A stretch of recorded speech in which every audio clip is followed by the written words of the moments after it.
As it turns out, this song is longer than I anticipated it would be. Hi. Welcome, everybody. Hello again for another stream this week. Do you ever just see something out the corner of your eye and go, huh? Because I just noticed, also, why is my stream so bright? Oh my god, sorry, this is like in full-on ADHD. And I'm like, I'm trying to say hello, and I'm like, I'm noticing everything all at once. I look really pale. I'm so pale. What is going on with this? Is this right?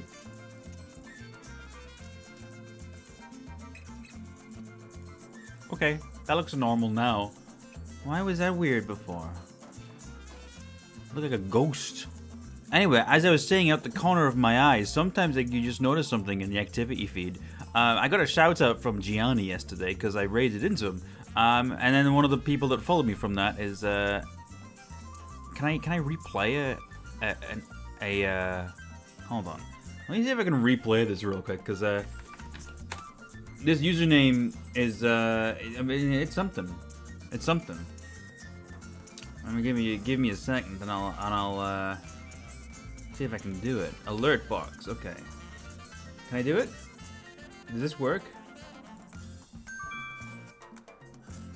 That username, Big Wolf Tits. I saw it out the corner of my eye, and I'm like, huh? Great username. Thank you for the follow. Welcome to the stream, everybody. We're playing Rosewater today. And song ended right there.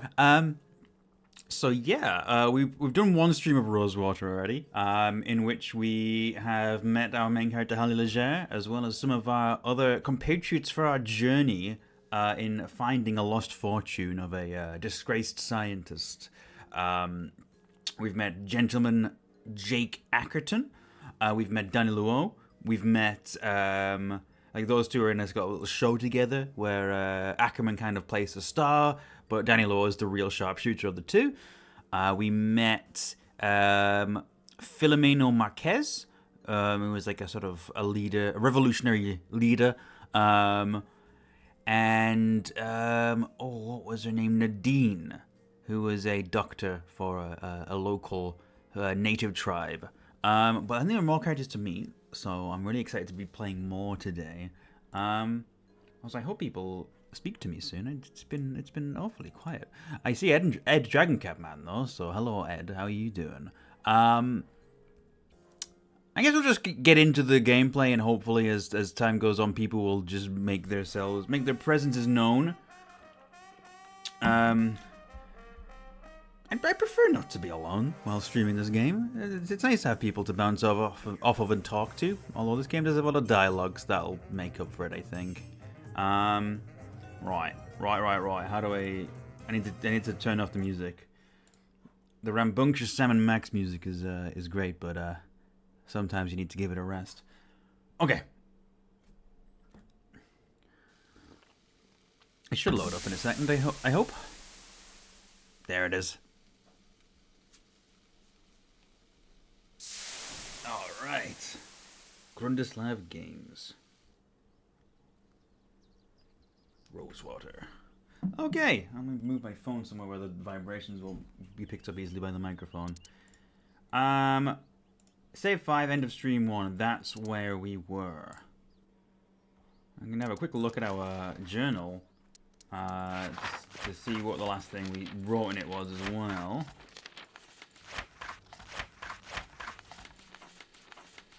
What was that? Oh. Okay.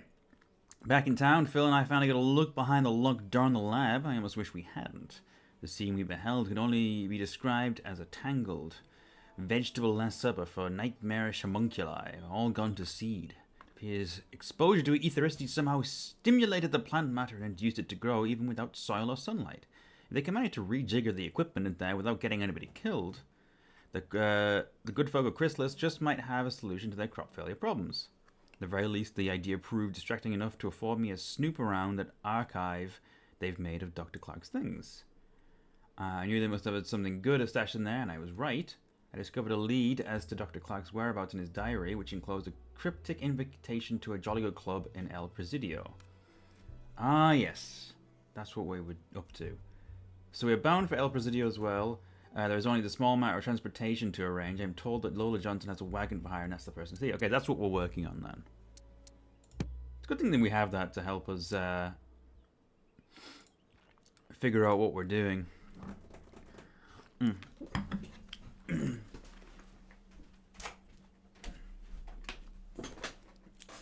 Hi. Alright. Was she in here? I think she was. What do you want? You're Lola Johnson, right? Right. Who are you and what's your business? Name's Harley Leger. My companions and I are headed to El Presidio, and we heard you've got a wagon for hire. I do. How many are you? 5, including myself. My fee is 40 crowns up front. Okay. Your fee seems a bit steep. My price is my price. I don't haggle. Fair Already been enough. robbed once today. Don't intend to make a habit of it. Something of yours was stolen? This My is kind of our pocket watch. I see. our fault. What if I got it back? I would be incredibly surprised. Unless there's something you know that I don't. Let's just say I have my suspicions. You and me both. Okay. I'll come back later. Well, we may know where that pocket watch went, because technically speaking, we're the one who stole it. Although we did think it was the. Nothing inside but a colony of ants. We did think it was. Shame. I could go. We did think it belonged to the person who asked us to steal it. It turns out that was a lie. Where would they be? Let's go down here. Ah!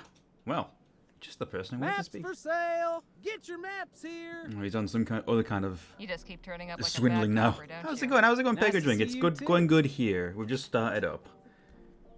You have something that doesn't belong to you. Could you be more specific? Lola Johnson's watch. I want it back. No can do. You swiped that watch for me fair and square. Okay. Persuade, bribe, and threaten.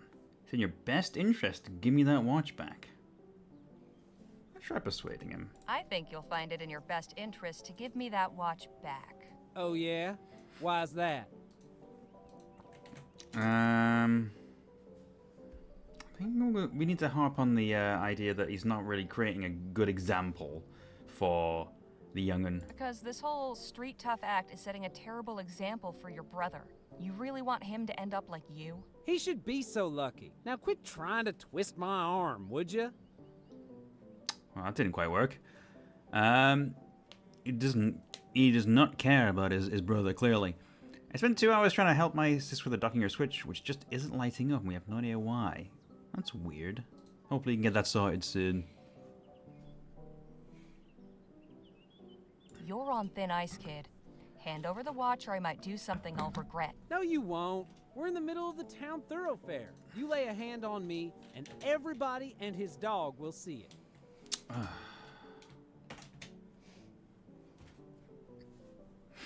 could just knock him out. I mean, he does deserve it, but I don't know. Maybe we can.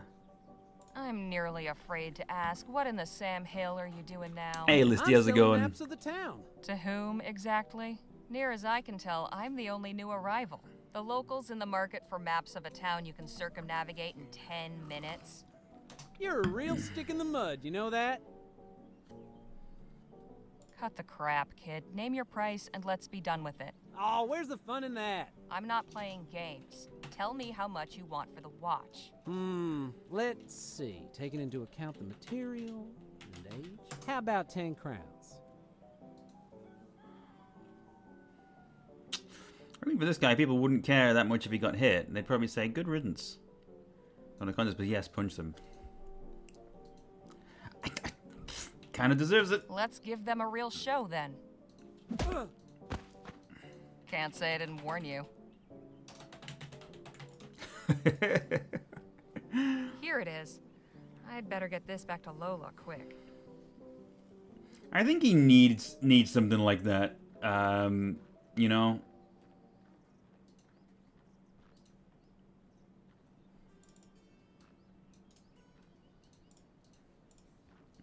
I think he needed to be kind of knocked down to kind of get him to understand Here, I believe this that he's belongs to I'll be damned. Where did you find it? you. Jem had it. I might have known. Little bastard. One good turn deserves another. I'll knock 10 crowns off my fee. Awful kind of you, but still a bit out of my range. That's my final offer. Take it or leave it. I'll come back later. Alright, well. How many crowns do we currently have? 25. Okay. So we just need to make a little bit of money. That's fair enough.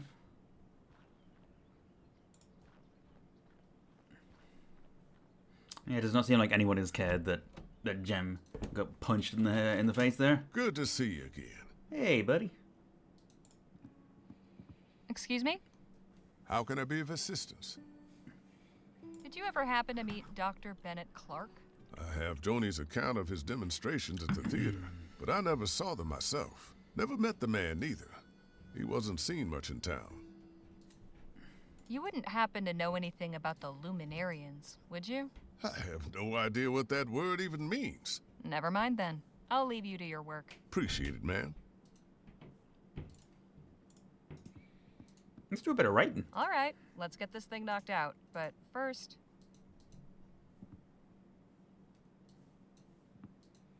Okay, time to bring home the bacon. The big question, how to open? Ooh.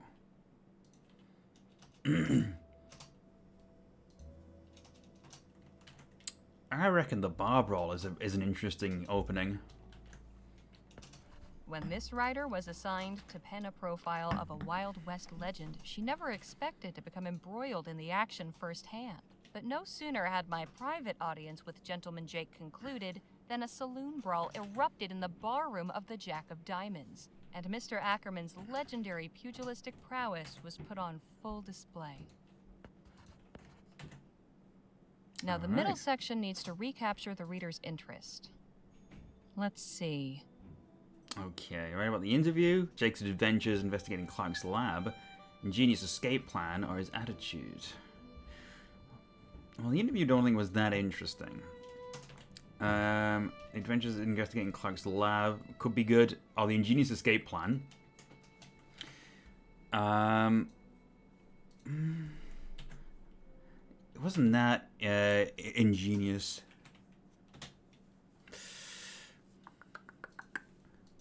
How do we go with this? I think the adventures investigating Clark's lab is probably the best way to go here. Not content to sit on his laurels, Jake has undertaken an audacious investigation into some of our very own local mysteries. I was fortunate enough to accompany him on a foray to Dr. Bennett Clark's erstwhile laboratory of the forbidden etheric sciences, situated just outside the town of Rosewater. What we found inside boggled the imagination.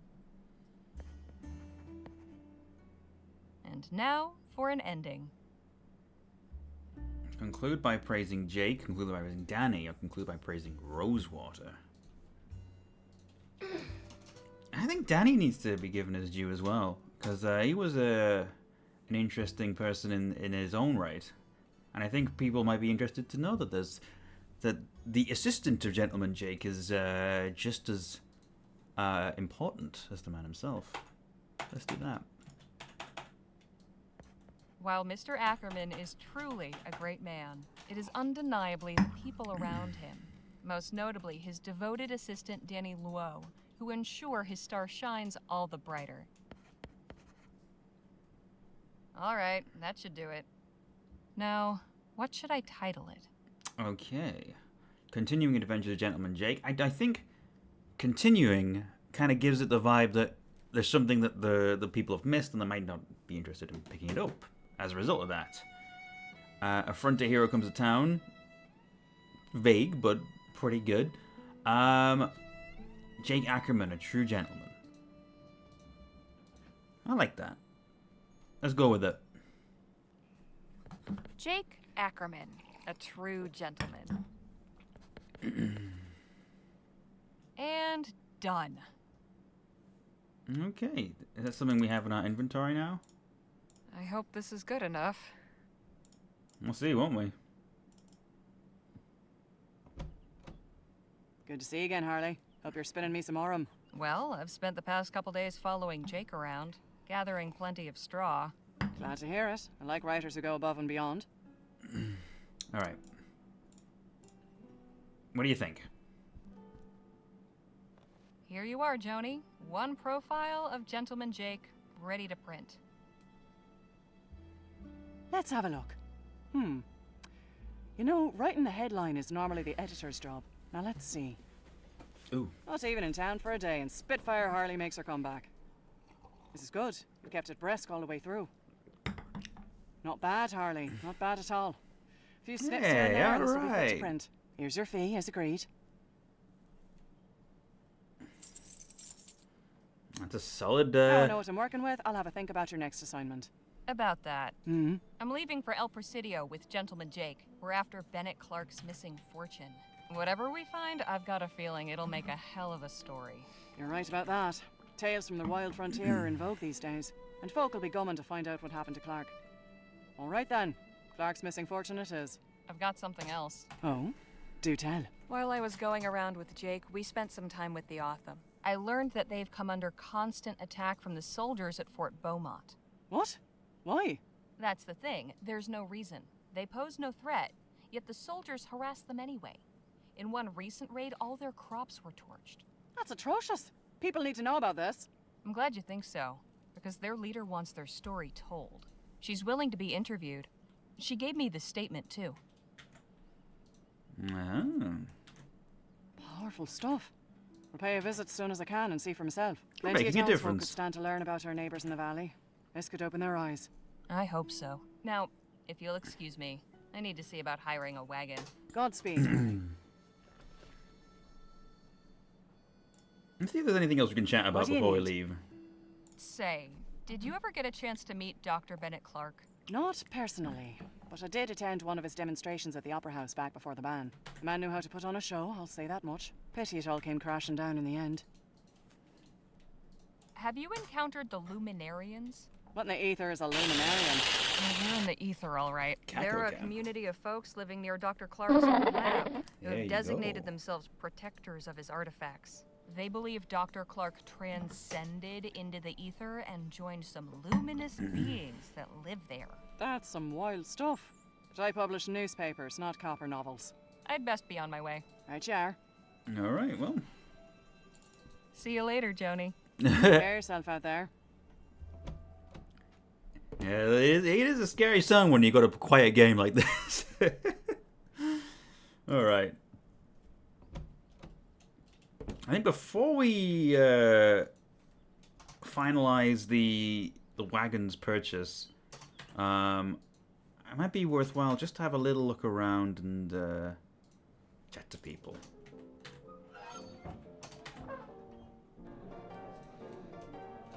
Well, there's no one in here worth chatting to, I don't think.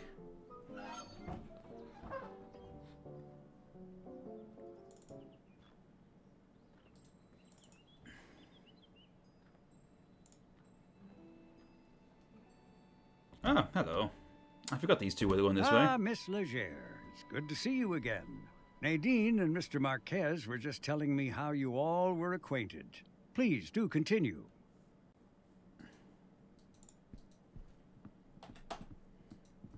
Hey, Phil, let's talk. What about? Are you looking forward to our journey west? I more look forward to what we will find at the end of it. Right, carry on. Nadine, could we have a word? Of course. Pardon me a moment. So, how was it working for the good doctor? Well, he taught me everything I know about medicine. It was especially interesting during the rush. We had no shortage of patients then. I lost count of how many broken bones I set. Seems we've a big journey ahead. Are you excited for it? Yes, but Also a bit nervous. I've never been beyond this valley.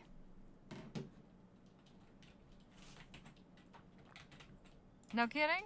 I can't imagine staying in one place so long. But then I've been up and down most of this country. Not everyone has the luxury to travel so extensively. That's true. I'll leave you to your conversation.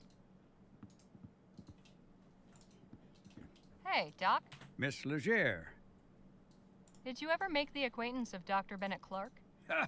Doctor. If that man's a doctor, then I'm Hippocrates. Shall I take that as a no? Miss Legere, I do not associate with lunatics and crackpots, especially those who recklessly cause the deaths of innocents. Now, let's not sully the good name of higher learning any further.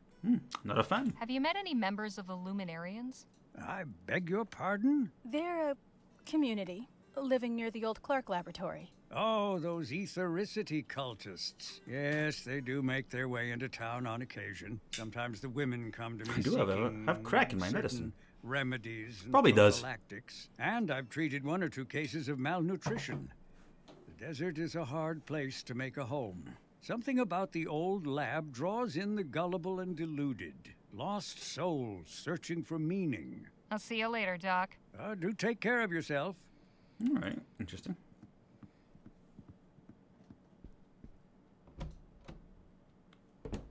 Let's have a word with the sheriff as well. Welcome back, Miss Legere. Hey, Sheriff. What can I do you for? Did you ever meet Dr. Bennett Clark? No, he only came into town every couple of weeks, until the ethericity ban got handed down. And glad I am of that. Whoa. I have no use for any... Hold on a moment. Let's just get rid of that. I think there was a bot that was restricted. Any of that claptrap. All it does is spook folks. But I got rid of them quickly Sometimes before it they blows 'em up. before the message even came through. Easily sorted. Don't suppose you've encountered a group in the valley calling themselves the Luminarians? The limo what now? Luminarians. They claim to be the protectors of Dr. Clark's artifacts. They've got a commune set up near his lab. Oh, come on now. You're Hey on my Magnus, how's way. it going? I'm serious. Well, so long as I don't get up to nothing in town, they ain't my problem. Thanks for the chat, Sheriff. Come back anytime. Scarfed was about to my Shindo. It's true. They didn't stand a chance. Alright, well, I'm going to chat with folks. Let's pay Lola her due and get on the road, I guess. You got the money yet? Yep, right here. Good. Get your posse together and meet me outside town at sundown. We'll head out then.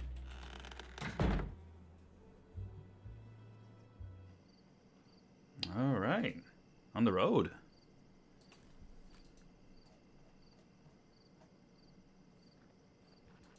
There you are. This your group then? This is us. All right, folks, listen here. I'm Lola Johnson. This is my wagon. When you're in my wagon, you follow my rules. Rule 1. I'm your driver, not your friend. While we're moving, leave me be. That means no yammering in my ear about how pretty you think the mountains are. Rule 2. We stop and go as I say. I ain't interested in blowing up my engine just 'cause y'all are in a hurry. Last rule. Everybody does their part.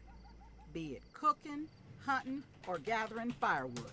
This ain't no pleasure cruise, and I won't be serving y'all. The road can be rough, but I'm an experienced navigator and tracker, so stick with me and you'll be fine. If you All got any right. questions, now's the time to ask. If anyone is wondering why they recognize her voice, she's voiced by, I think if I get the name right, Leilani Jones Wilmore, who is the voice of the Voodoo Lady in Monkey Island, as well as Carla. She is in Gabriel Knight 1 as Malia.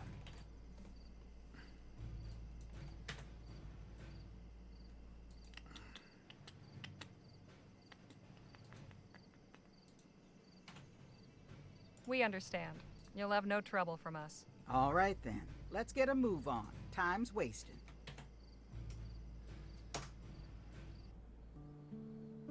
We are off, with the first faint tendrils of dawn at our backs. We head west for El Presidio on the trail of the elusive Dr. Clark. Okay, the journey begins. This is the achievement I just We have got. but a few days' travel before us. Oh, I'll answer your through the question in a desert moment, and Magnus. mountains 1 to reach second. the coast. I am rather looking forward to getting a better view of this part of the country. Lizard. And should the scenery lack for diversion, I suppose I'll have recourse in the fellowship of my new traveling companions. Now that we've assembled in this unlikely venture, perhaps it's time we got to better know one another.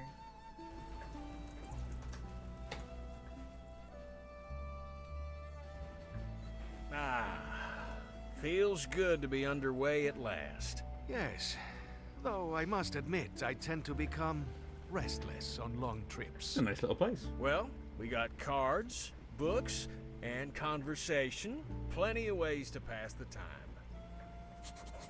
Okay. Right. To answer your question, how does it feel to start as a streamer with a small audience? It can be difficult when you haven't got many people to chat with at first. I think that's probably one of the main things. Is sometimes it can be hard for it to feel worthwhile if you don't have people to bounce off of in the chat. But you know, I think if you find a community of people who are doing similar sorts of streams, and you know, tune into their streams, they might tune into yours. Just make friends and have fun with it. Try not to worry too much about getting into that sort of thing, like the sort of worrying about, you know, how many numbers you're getting.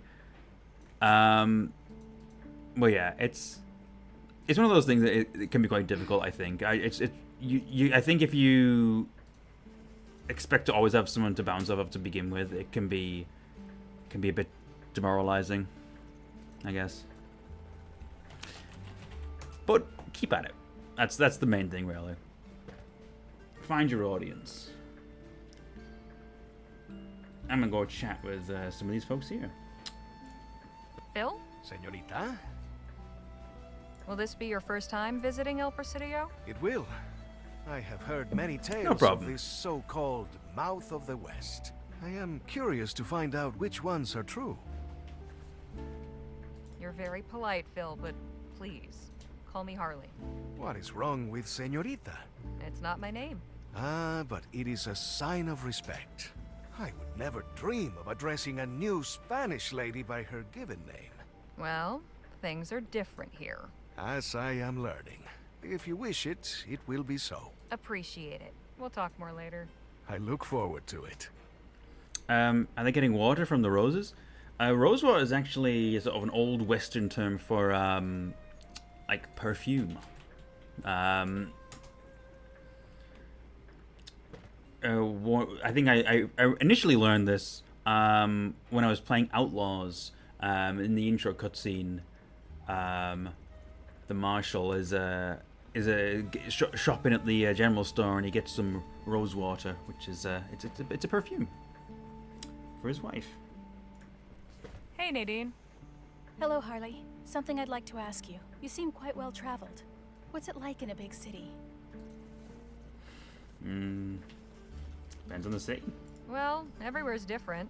I've never been to El Presidio before. It's big, but from what I hear, not as crowded as cities back east. Doubt it's anything you can't handle. Stick with us and you'll be fine. That is something of a comfort.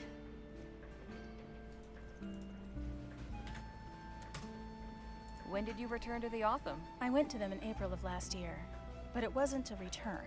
They took me in. People were leaving town, and there was less need for me at the clinic. It was Dr. Sedgwick who encouraged me to find my own path. Rosewater was All pretty felt faint, if I remember kind to accept correctly. me as a guest. But truthfully, I'm glad for this opportunity to travel with you and the others.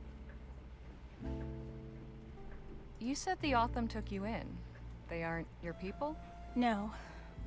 I don't know who my people are. My father never told Dr. Sedgwick, and I have no memories of him talking about it. I think my parents came from somewhere to the east, but I'm not even sure of that. Have you ever tried tracking down where they came from? Oh, excuse me. No, I've considered Ooh. it, but it's complicated. Perhaps someday. So how'd you become a healer? Did you go to school? No. I mean, I attended the missionary school for a few years as a child, but not to learn medicine. I was taught by Dr. Sedgwick. I worked as his apprentice for nearly a decade. He was a wonderful guardian and mentor. I am grateful for all his care. You said Doc Sedgwick was your guardian? What about your parents? I I never don't know knew what my that mother. means. She died soon after I was born. My father worked All for right, Dr. Sedgwick, you got it. which is how I came I'll to wear his the scarf. household. He took me in when my father died from an infected wound. I'm so sorry. How old were you? And stretch, I I don't can remember stretch as well. exactly, but I couldn't have been more than 5. Ooh. I just had some tea with elderflower, and it was an apple and elderflower tea. It was very nice. Oh. My mother died when I was young too, and our father took off long before that, so it was just me and my brother on our own. Oh, I'm sorry. That's all right. It's good you had someone to look after you. He was younger, so it was me doing the looking after. I'm sure you did an excellent job of it. I can only hope so. Hey, I see something up ahead, by the side of the road. Oh. Looks like somebody's been making lots of holes. Interesting. Wagon's slowing down. Guess it caught Lola's eye too. Let's have a look. Have you been stranded out here, ma'am? Oh, no, not at all. I can see how it might look that way, but I assure you, I am here with fierce and deliberate purpose. Okay. This is a nice background as well. I'm gonna take a screenshot of it. Okay. So what possessed you to come stand out in the middle of the desert? My name is Amber Lee, and I am a paleontologist. Oh, okay. Beg your pardon? It means I collect and study fossils. Fossils? You mean bones? Yes, that's right. Bones of the great creatures that roamed these lands millions of years ago. The mighty thunder lizards who shook the ground with every step. This wasn't always a desert, you know. It may seem difficult to imagine now, but millions of years ago, this was all a vast, lush rainforest. The perfect habitat for these awesome beasts. Suppose everybody needs a hobby. This is no mere hobby, sir. This is my vocation. In fact, I have been invited to exhibit my findings at the esteemed Jolly Good Club in El Presidio. The Jolly Good Club? Does that mean you know Dr. Bennett Clark? Afraid not. As women are excluded from the club, I've not had occasion to associate with its members. They have made a special exception to allow me to give my lecture, and they are expecting something spectacular. If I don't find something truly extraordinary to show, I will be in quite a bind. Fortune has not been in my favor on this expedition. I am certain this area is full of treasures. Fossilized remains, that is. But the Earth stubbornly refuses to yield up her secrets. Say, have you any experience with excavation? I don't want to lie to her. Afraid not. Can't even remember the last time I touched a shovel. Oh, no matter. The digging isn't even the most important part. It's the handling of the fossils. As long as you've a delicate touch, you'll be a great help. I shall compensate you for your trouble, of course. How much are we talking? I'll need 2 field assistants. I am prepared to offer you 5 crowns each for a day's labor, Okay. and double that if you turn up something I can exhibit. So at least 10 crowns in total and 20 if we both find something? All right, that sounds fair. Wonderful. You taking point on this, Harley? Guess so. I think if we want somebody that has the ability to have gentle hands, I feel like the best person for this is probably Nadine, who is a doctor, because presumably in stitching and other matters, you'd have to have a steady hand.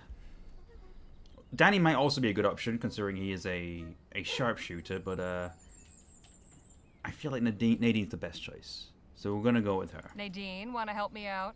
Of course. Now remember, we are searching for bones belonging to the great dinosaurs that I believe were once abundant here.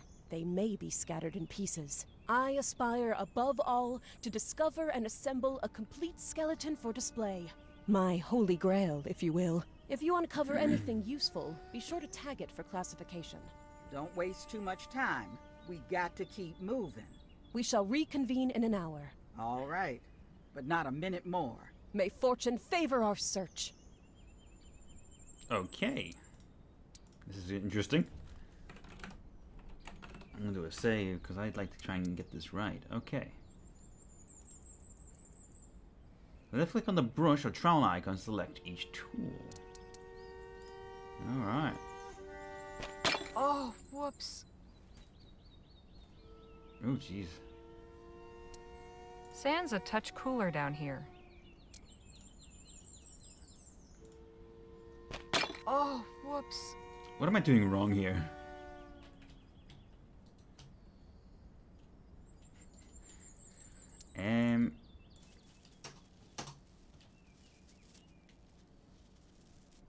Oh, okay. Oh, right, hold on. You know what? I was messing this up. I'm gonna reload this just to get this right. Okay. Let's do this one first. And let's see if there's anything interesting around here. Okay, there's something interesting there. I found something. Ah. Looks valuable. I'm keeping it. Okay.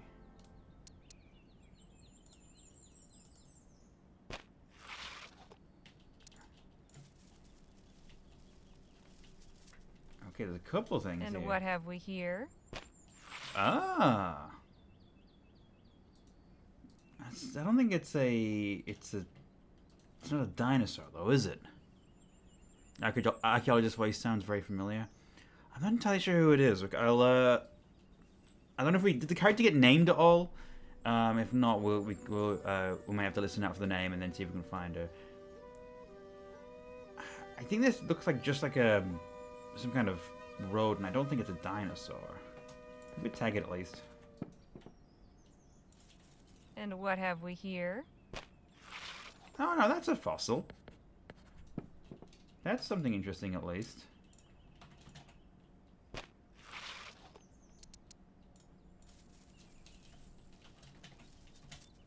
Okay. Nothing interesting. I can't. Alright, well, that's that.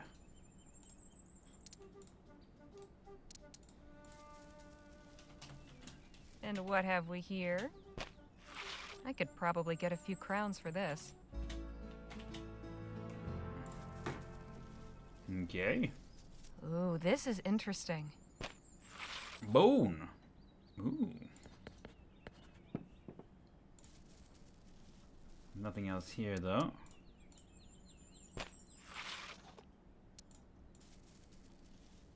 Okay.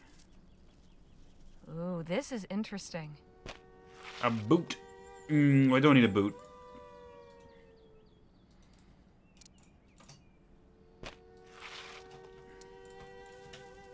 Well now, what's this? Ooh. That looks good. The famous boot dinosaur, yeah. I'm familiar.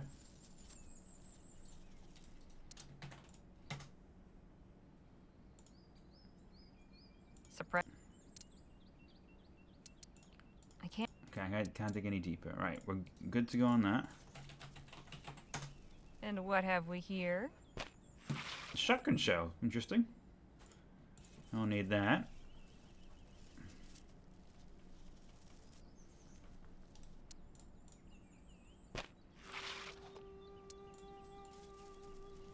And what have we here?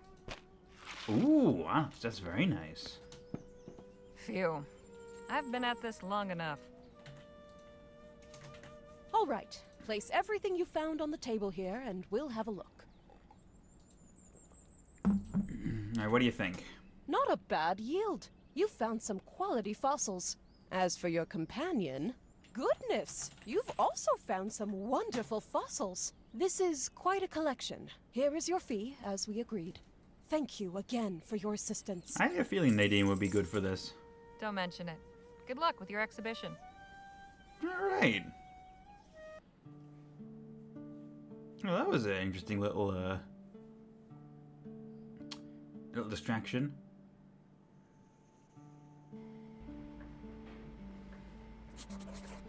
Okay then.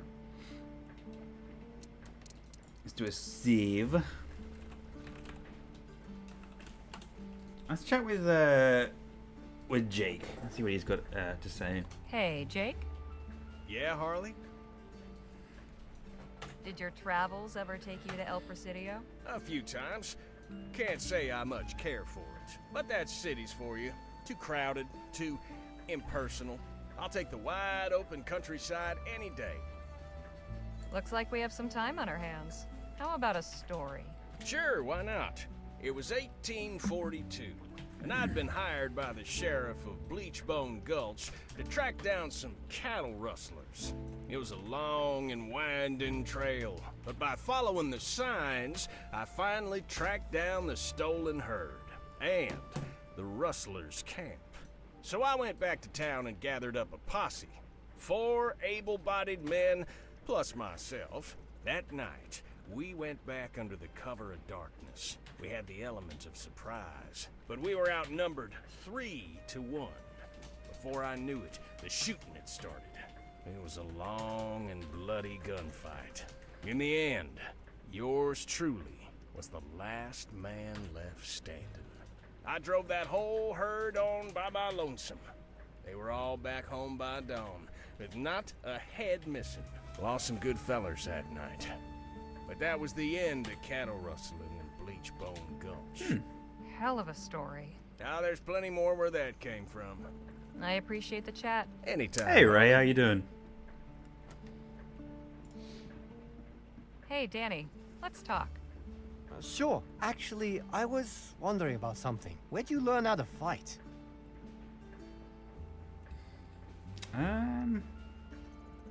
For a while, it was how I put food on the table. No kidding. You were a brawler? I was. Type of fight? Used That's to call good. me Spitfire Harley. Wow. Were you any good? I took my licks, but usually held my own. In that world, being good is mostly about how much punishment you can take and keep coming back. Same as anywhere, really. Hell, if you want, maybe you and I can go a couple of rounds later. Really? Of course not, Danny. She's just pulling your leg. I was being perfectly sincere. Oh, shoot. In that case, I'm sitting ringside. So have you been to El Presidio before? Yeah, I was born there. No kidding. Didn't you say your family lived near El Presidio? In the area, yeah. They moved out to the city proper a few years back. I left when I was 16. Haven't been back in ages. Interesting. When the Otham had us locked up, you said something about having been in a similar predicament. I have to say, I've been curious. Oh, right. Well, it's not that exciting. Nothing like one of Jake's stories. Let me be the judge of that. So, before I met Jake, I used to run with some folks who, well, we got into some trouble. The guy in charge, he thought it might be fun to try sticking up a post office. That didn't go so well. We wound up in jail for a few days. We didn't escape or anything, just did our time and were let go. I see. Told you it was a boring story. Not at all. I appreciate you telling me. So who were these people you ran with before? They, do we have to talk about this right now? No, I think I'll let him do it in his own time. No, we don't. Sorry if I hit a sore spot. That's okay. Maybe some other time. We're slowing down again. Good. I could use a change of environment. Harley, could I have a word outside? Have a sentence even. Sure. Sun's getting low. Time to set up camp. Harley and I'll be back shortly. Just gonna take a walk over to that spring. Danny and the others can aid in the preparations. You better not be skipping out every time there's work to be done, you hear? Shall we? Lead on. Ooh, it's pretty. Would you look at that spring? I ain't seen water that clear since that time I went swimming with the Prime Minister's rambunctious niece. So, you wanted to talk to me about something? I did. I can tell you've got a cogitating mind, always assessing the situation, finding the risks and opportunities. Now that we've got a real posse assembled, I'm keen to hear your thoughts on our little venture.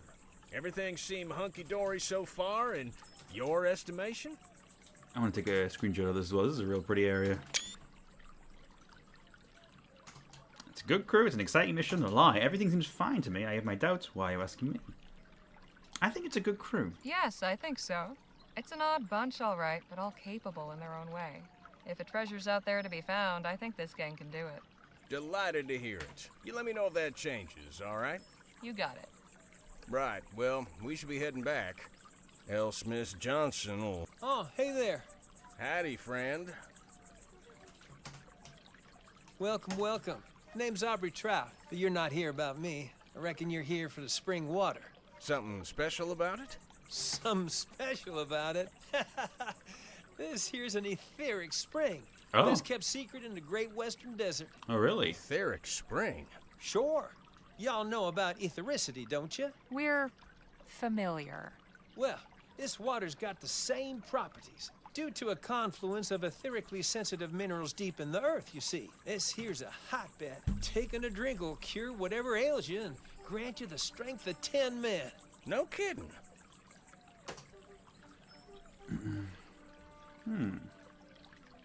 Okay, so prove it. Gladly.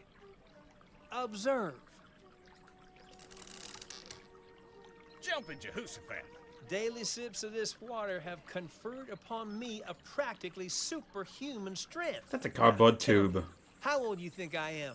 I imagine a spry young feller like yourself can't be more than 25? What if I told you I was 52? Enough beating around the bush. What's your game? You trying to get us to pay you for this water? Or go in on some fool business venture to sell the stuff? Ma'am, I am wounded. Haven't tasted bliss. I just want to share it with my fellow man. Or is the Can't smell spirit when of I'm 30 generosity years dead old. and buried? Okay, look. I'll take a drink now. Watch me. He just drops dead immediately.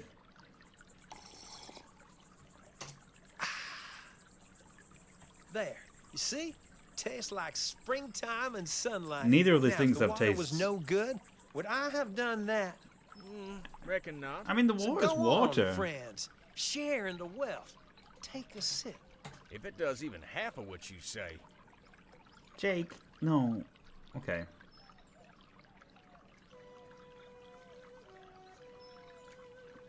Not so fast.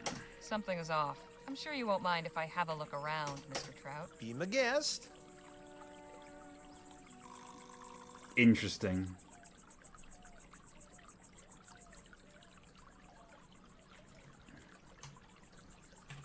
Looks refreshing, but looks can be deceiving.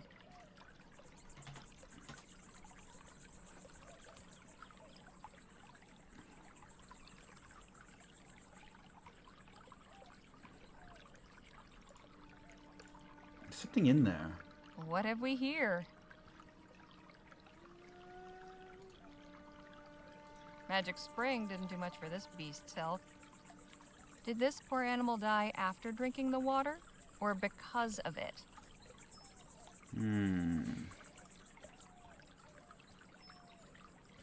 Was there a sign here at one point?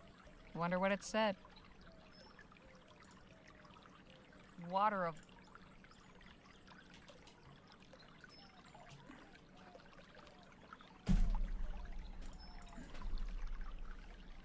Ow! Bunch of stickers. Damn. Anything in this one? Nothing but twigs and leaves. Hold on. There's something there. What's this? These boards have been badly damaged, but it looks like it says W-R-N-I. Warning? Oh dear. What's this? A money pouch. There's 10 crowns in here. Finders keepers. Isn't there a button to... What's the button to... Hold on. Show objects. Oh. Oh, I can do the middle click as well. Okay. Right. I think we looked at everything important. They're circling low. That's not reassuring. Yeah, why are they circling?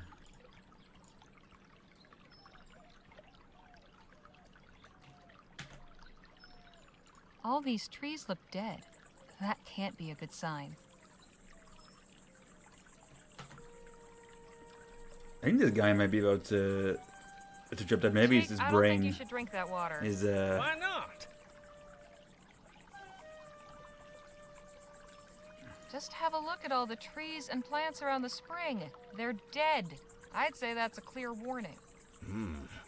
Oh, it's a desert. Plenty of straggly-looking vegetation. There was a cow skull in the reeds. Looked deliberately hidden there. Is that right? Yes, I did that. Wasn't nefarious, just clearing the path so no one trips on it. All right, sure. There was a warning sign over there, and someone destroyed it. Really? That stick's been there since I found the place. Never seen a sign. Didn't mention anything about a Now, stick. wait just a minute. What are you trying to pull here, friend? Nothing. I swear. Right, and I'm the Prime Minister. Quite the little scam you've got going on. I don't know what you're talking about. Oh, I think you do. Jake, maybe you can coax our friend here to talk? I'd listen to the lady, partner, unless you want to be another notch on Gentleman Jake's holster. Okay. I'll talk. The spring's toxic. I trick people into taking a sip and then rob them. That's what I thought it might be. Grover Cripes, that's pretty low, even for a confidence trickster. You don't kill them. A little sip only knocks you out for a bit. So how are you still standing after all those drinks you took? I got a natural immunity. What can I say? Found a way to turn it to my advantage. And that iron-bending trick? Like you said, just a trick. Of course. I should have seen through that. We got ourselves a real piece of work here, Harley. You're telling me. What do you reckon we should do with them? I don't think it's worth it. Just let the cretin go. You sure about that? What else is there to be done? You feel like playing bounty hunter and dragging him off somewhere? Not particularly, no. Go then. Don't show your face around here ever again. Not likely. Good day to you folks then. He shuffled You really think he's gonna change his ways? I certainly hope so. At least we're not coming out of this empty-handed. I found a stash of stolen money while I was snooping around. Well, ain't that something? Come on, let's head back and see how the camp setup's going. All right. So the little weasels concocted this whole story about how it's an etheric spring and the water has special powers, trying to hoodwink us into drinking it.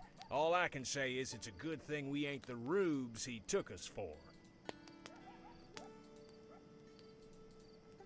I'm not going to throw Jake under the bus. Even though he would have been fooled. Oh, he was absolutely buying it. I feel sorry for anyone falling prey to his tricks. He was a crafty one.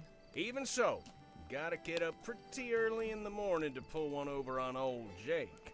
So what happened when you found him out? We got a full confession.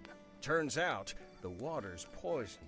The snake worked up some scheme to get passers-by to drink, and then empty their pockets as soon as they were out of commission. Leastways, I think that's what he said. Couldn't catch half of it through his blubbering and sniffling.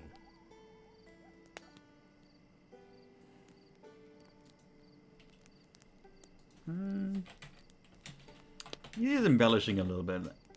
What are you talking about, Jake? He wasn't exactly happy about being exposed, but he wasn't crying or anything. I was trying to add some drama, okay? You harbor some literary aspirations yourself, don't you? It's called storytelling. So how'd you deal with him? We made an example of him. You killed him? Let's just say he won't be harming anybody else.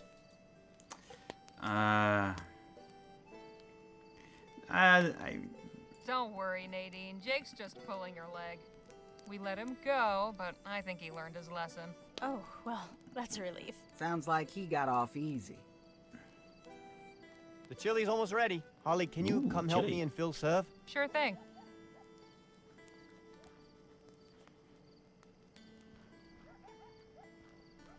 That smells heavenly. The kid is a good cook, eh?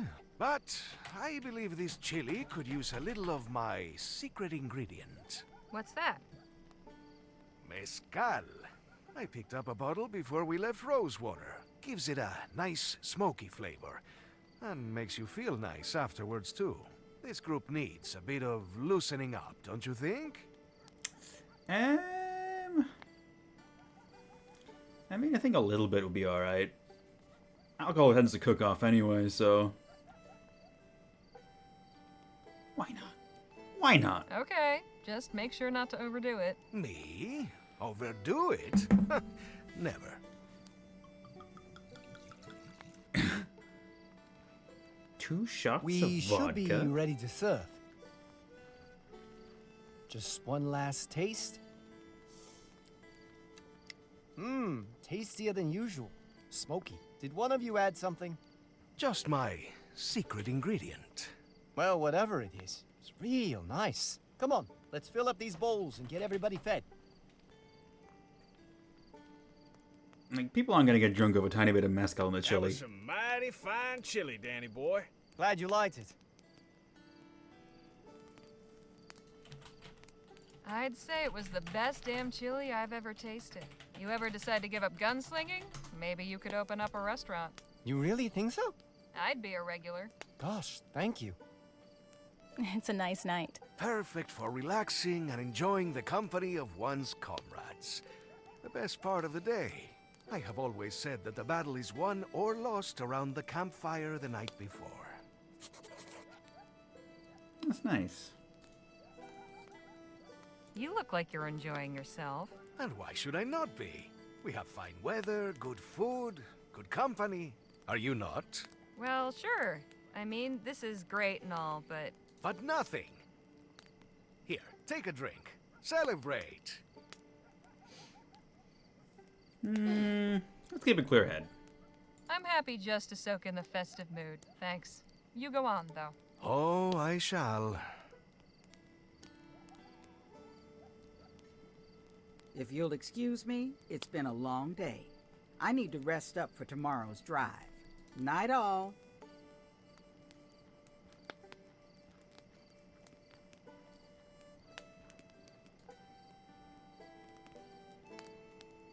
How are you doing, Nadine? It's been quite a journey so far. Never expected to find myself digging for ancient lizard bones in the desert. In any case, I look forward to seeing what tomorrow will bring. I hate to leave such merry company, but...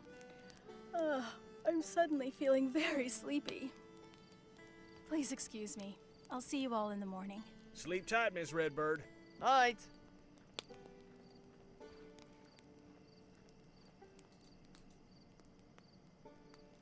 So, Danny, where'd you learn to cook chili anyway? I sorta had to learn. This was back when I ran with those folks I mentioned.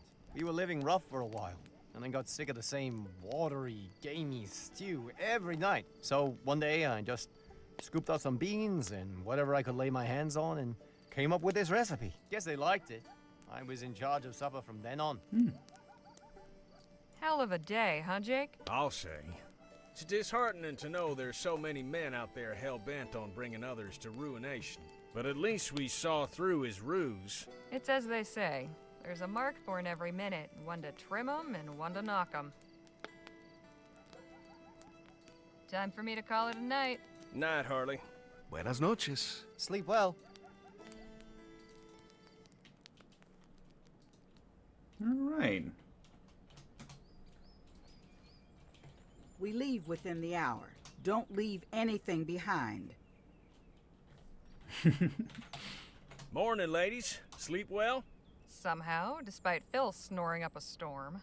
Sounded like he was right there in the tent with Nadine and me. Feller works hard, plays hard, and sleeps hard. Nothing wrong with that. Is Danny still sleeping? Nah, he was up at the crack this morning and wandered off someplace. Oh, you don't know where he went? Now, this ain't unusual for him. Reckon he needs some alone time every so often, so I'll leave him to it. He just wandered off by himself? Is he all right? I'm sure he's fine. But just in case anything's amiss, why don't you go look for him while Miss Redbird and I pack up the tents? I'd ask Miss Johnson, but I don't want an earful. All right, I'll go.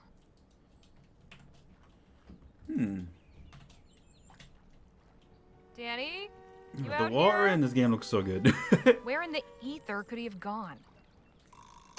Okay, let's look for Danny. No idea what these are, but they're pretty.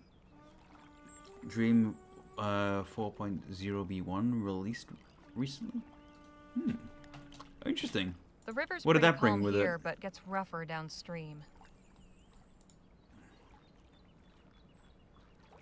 Daisies, I think.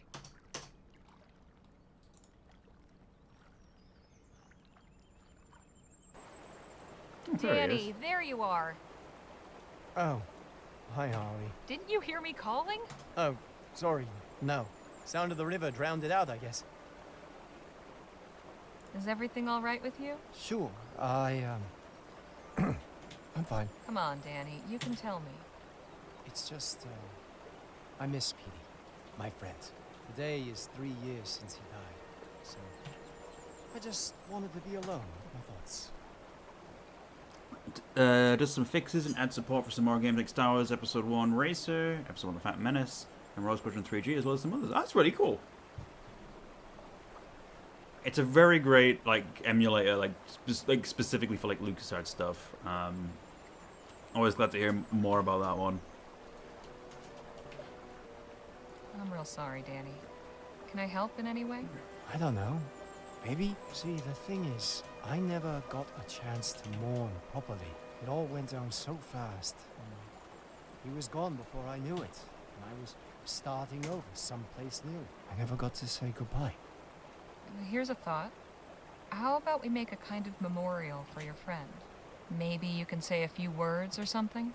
Might help. It's a great idea. We'll need something to serve as a marker. What do you have in mind? Across a rock, a tree carving. He knew Petey better than we did.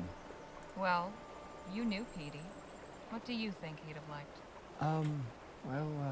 Maybe a rock would work as a marker? Let's see what we can find. Alright, let's have a look around. These flowers are a nice shade of blue. The current's really strong. Would this rock make a suitable marker? No, it's not the right shape. Okay, let's have a little look around then.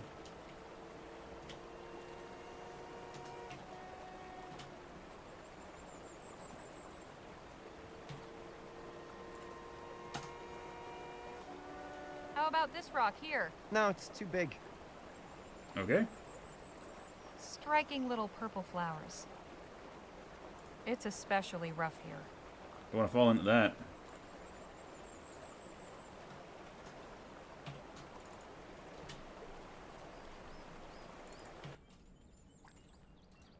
What about this one? Will this make a good marker? There's gotta be a better one. See that rock in the river? Oh, yeah. It'd be perfect for a marker. All right. It's stuck in the riverbed.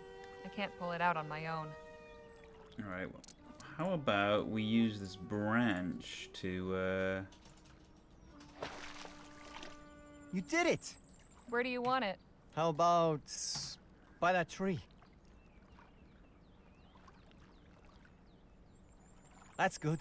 Just need a couple more things. Like what? The stone isn't a marker until it's been marked, so we need some way to do that. And I'd like to put something nice on the memorial. People usually do flowers, right? Suppose so. Would you mind if I stayed here? I want to think about what to write. Sure. I'll be back with the stuff once I've found it. Okay, there's some flowers there. Try and get some of the different colors, maybe.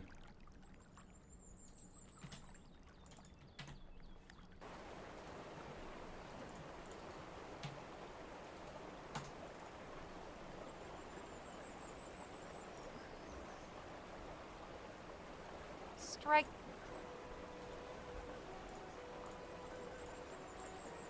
Okay.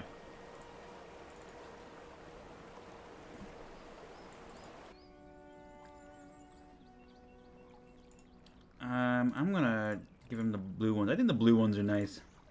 How about these flowers? Hey, yeah. These are perfect. Petey loved blue. Is that right? Yeah, he had this ratty old blue shirt he always wore. It was falling apart. Smelled awful. But he insisted it was lucky. Made the rest of us wear something blue for luck. Hence your vest. Yeah. Okay. Would this work? You keep that, Harley. Okay.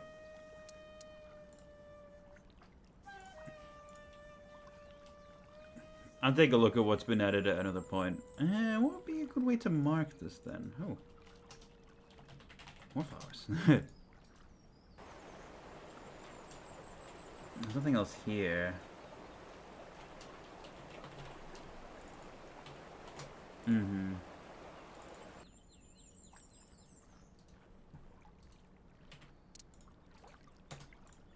A piece of petrified wood from the desert. Okay.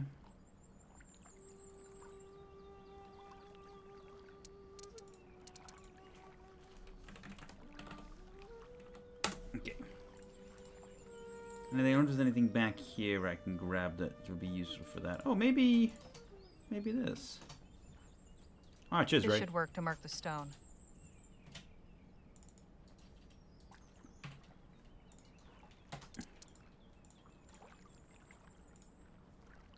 We have Here, you can mark the stone. an with arrowhead, this. yeah, but Yeah. that wasn't the right This is thing. great. Thanks, Harley. That's everything, right? I think so. Well, I haven't gotten the incense paper, so this will have to do. It means a lot. You taking the time to do this. I'm sure you had better ways to spend the morning. Can't think of any. Would you mind telling me what happened to your friend? Well, Petey and I left El Presidio along with 5 of our friends. We were looking for new lives out on the frontier. I told my parents we were pooling our money together to buy a farm, which was true. Except, we didn't actually have any money. Petey took charge and we all started off working odd jobs here and there. But he got impatient. He got it into his head that it would be easy money to rob a stagecoach. I didn't much care for the idea. But once Petey put his mind to something, there was no turning back. So the big day came, and things didn't go so well. Petey didn't make it. I was the only one who did. I'm sorry. Me too. I just wish I'd said something more. Push back harder on the whole idea. But honestly, talking about it helps. So, thanks, I guess. If you don't mind, I'd like to be alone for a bit. Sure thing. See you back on the wagon. Alright. Oh, this is nice.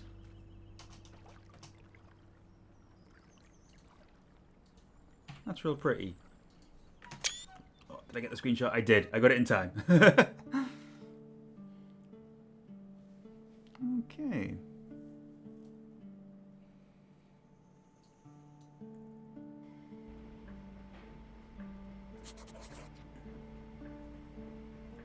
Orange eyes on blue sky now too. Nice. Who should I chat to?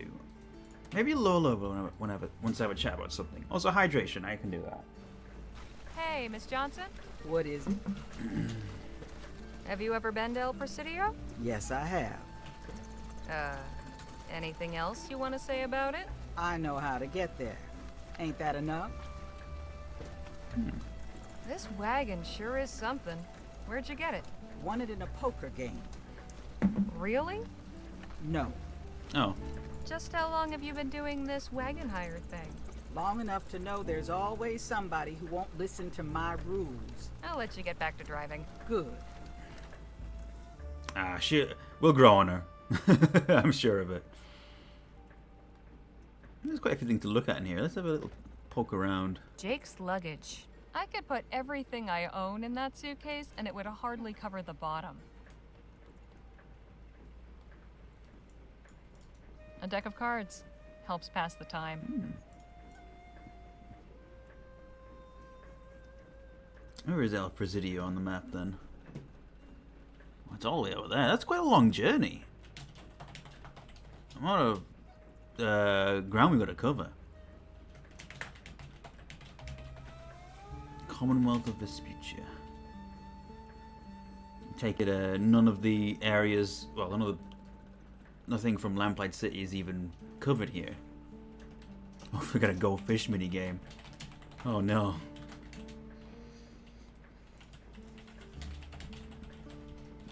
Lola must be a reader.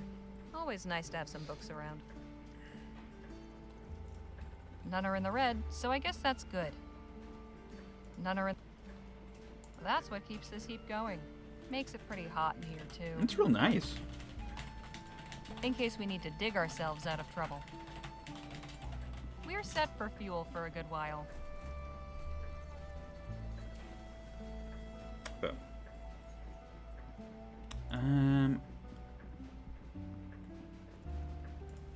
let's chat with Phil. Phil? Harley? Now we've got some time. Care to tell me about how you came to Vespuccia? I can appreciate your curiosity, although it is painful to relate. But you may as well know.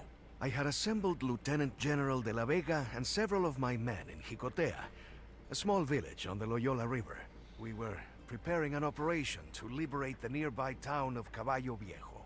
The Spanish army had it under occupation for some weeks, seeking intelligence on our movements. But before we could act, they struck without warning, and without mercy. They did not confine themselves to fighting armed revolutionary soldiers. Old men, women, children, all were valid targets in their eyes. All held collectively responsible for resisting imperial rule. Victory was out of the question. We were hopelessly outmatched. Many brave souls laid down their lives to allow innocents a chance for escape. As civilians fled the village, I led the retreat north with Lieutenant General de la Vega. We gathered what we could of our forces from other positions along the way. It was clear that the army would relentlessly target any village known to harbor revolutionary cells and administer the same treatment. I left Jicotea a smoking ruin. I could not allow that to happen again. Temporary exile was the only alternative. Holy hell, what a story. I'm sorry you had to go through that. Do not be. The Spanish have shown their true colors and made the necessity of our struggle only too clear. The day will come when I will gather my army, renewed in force and in spirit, and return to our homeland to reclaim what is ours. So, this revolution, what exactly is it you're fighting for? What does any man who is oppressed fight for? Freedom. Simple as that. The Imperial government has grown fat on the labor of the masses. They torture and imprison anyone who dares speak out against their abuses. My people and I are straining to throw off the yoke of colonialism. We'll talk more later. Based. I look forward to it. Folks, we're making a brief stop. My legs could use a stretch. Same here. Oh, this is interesting. Now that is some truly impressive architecture. Do you think so? Truly? That it does, impress?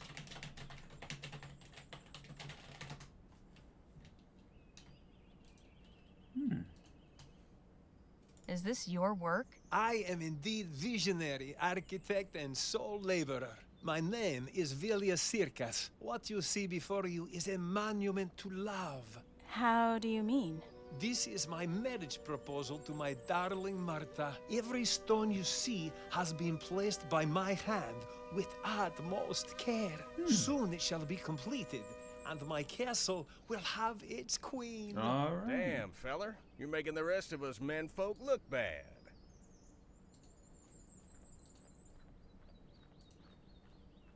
I'm going into town to pick up a few things. I'll see y'all back on the wagon. I'll come with you.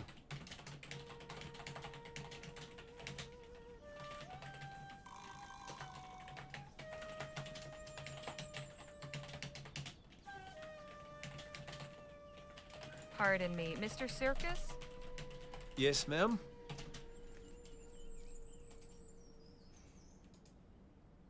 There's plenty of ways to profess your love. Why a castle? Hi again, Cam I Clark. am architect and engineer by trade.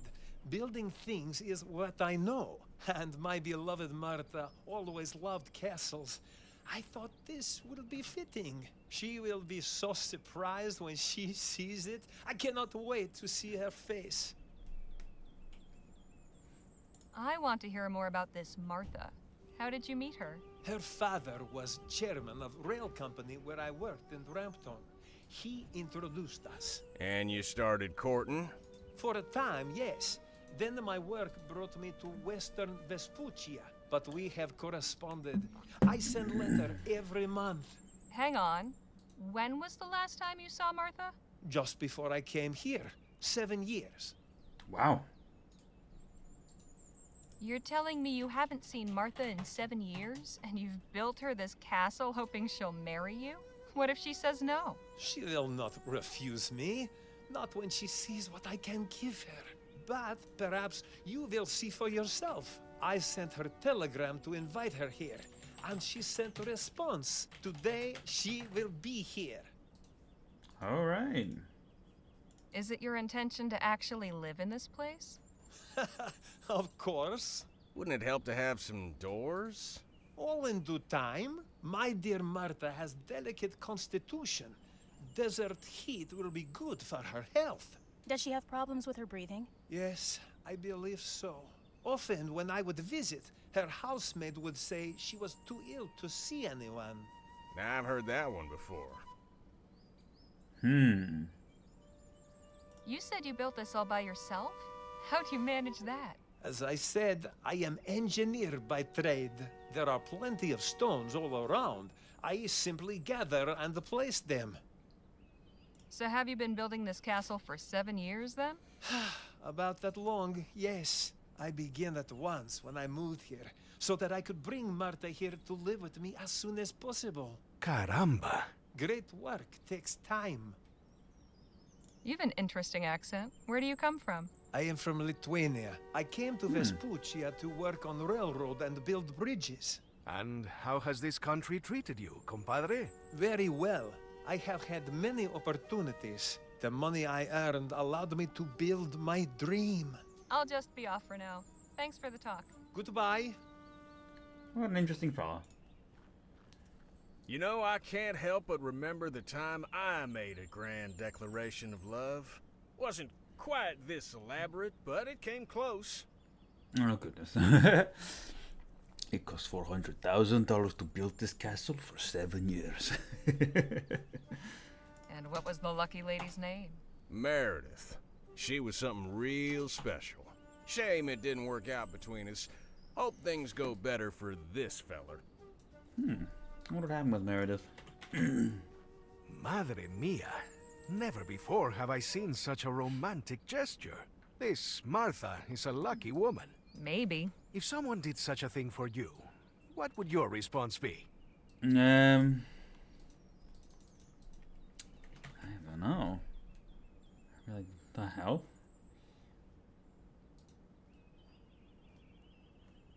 I think this option would be interesting. Mostly, I'd be astonished. Nobody's ever done something like this for me, and I don't expect they ever will. Oh, that is sad. Just the way of things. I really do admire this gentleman's dedication. It's rare to find someone so committed to anything.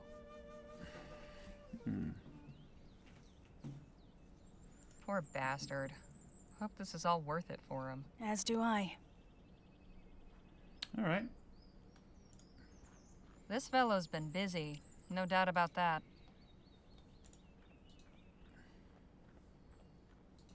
Not sure what's in them, but they look heavy. Suppose it gets the job done, eventually. I can't even begin to imagine how many stones it took to build that thing. It is impressive. Just kind of feel like a Minecraft house, though.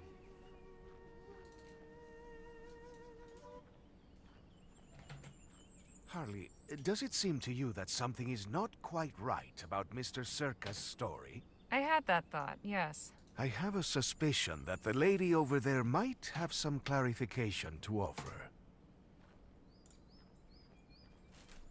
Ma'am? Yes? Your name wouldn't happen to be Martha, would it? Why, yes it is. Martha Ward. Oh dear. Do I know you? No, but I've heard lots about you. Mr. Villia Circus told me all about you. Oh, did he? Is he now enlisting strangers to assist him courting a married woman? Wait, you're married? Quite happily, 6 years last June. Oh dear. Santa Maria. Does Mr. Circus know that? No. That's why I'm here. Why did you say that, Dave?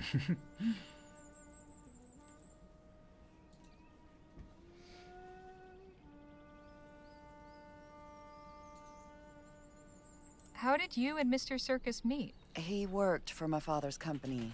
We were introduced at a Yuletide soiree. He was pleasant enough, but then he began calling on me at home. I didn't wish to encourage him, but he kept pursuing me anyway.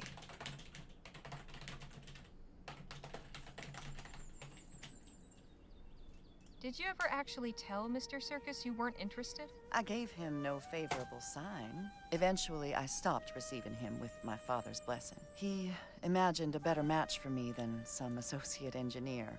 Thankfully, Mr. Circus was reassigned to Western Vespuccia after a few months.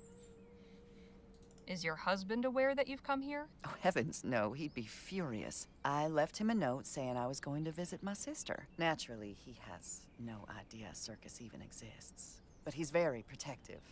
Mr. Circus told me you've been corresponding all this time. Is that what he said? He claims to have sent you a letter every month. And they've each gone straight into the fire. I would have thought he'd get the message after years with no reply. But he's left me no choice except to come here and spell it out for him. Is the desert heat making you feel better? I beg your pardon? Mr. Circus said it might help your delicate constitution. Yes, I suppose he would think that. You see, when I didn't wish to receive him, I would instruct my staff to make excuses. Say I wasn't feeling well, or away taking the water somewhere. It wasn't entirely forthright of me, I admit, but Circus was She just needs to be persistent. honest with him. I mean, Enjoy your he's, day, ma'am. You as well. And if you see Mr. Circus again, please don't tell him I'm staying here. It's an awkward situation. I'll go and speak with him when I'm ready. Very awkward situation. I cannot believe that fool spent all his time chasing a married woman. Has he no shame? Too bad we haven't got more time to spare. I could use a wash. Last point in. Doesn't inspire much confidence, does it? Guess nobody wrote in today. Okay. Well, if there's anything else to be said.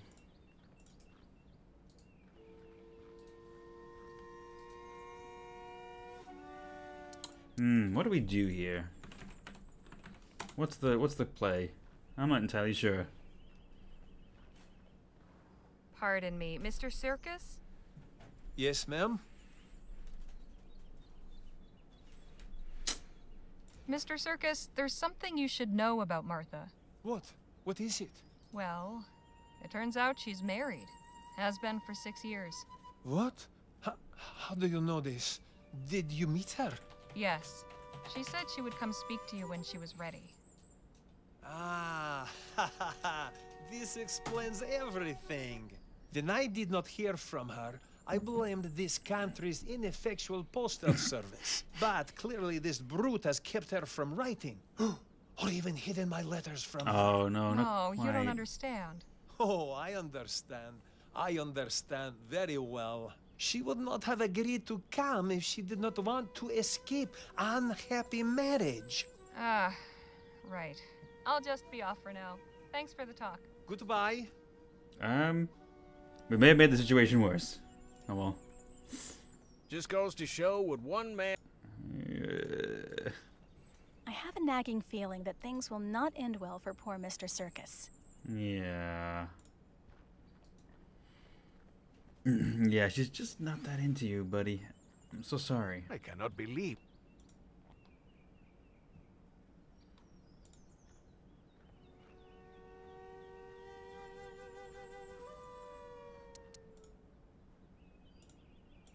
There's nothing we can really do to cushion the blow. Ma'am?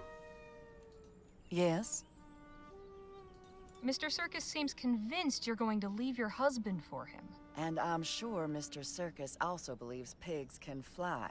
How will you deal with him? He clearly won't take no for an answer. I'll find a way. I'll just... Martha!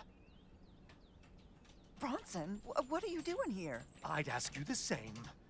Why did you lie to me? Oh, Bronson, I didn't want to, but I had no choice. Things are just so complicated. What in the ether does that mean? And who are these people? Mr. Ward, I presume? We're just passing through, but we'd like to help your wife. What are you talking about? Please, Bronson, I can explain everything. Damn fine idea. Start by telling me what you're really doing here. I came to deal with some personal business. Personal business? What personal business could you have? You know, Martha, Mr. Circus isn't looking too bad right now. There's a reason it's personal. You don't need to know everything about your wife. Like hell I don't. What business is this of yours, anyway? Perhaps you should just tell him, Senora. I have an unwanted suitor. I've come here to tell him to leave me alone once and for all. You what? Where is he? I'll kill him. Oh boy. No, you will not. I will so. Tell me where to find the bastard. Hey now, get that bee out of your bonnet. I've had it up to here with your cheek. I don't need your help. I'll find him myself. Bronson, come back here this instant. Oh boy. I can't believe you. You've no idea what my husband is capable of. I didn't send him up there. I do not think that went very well.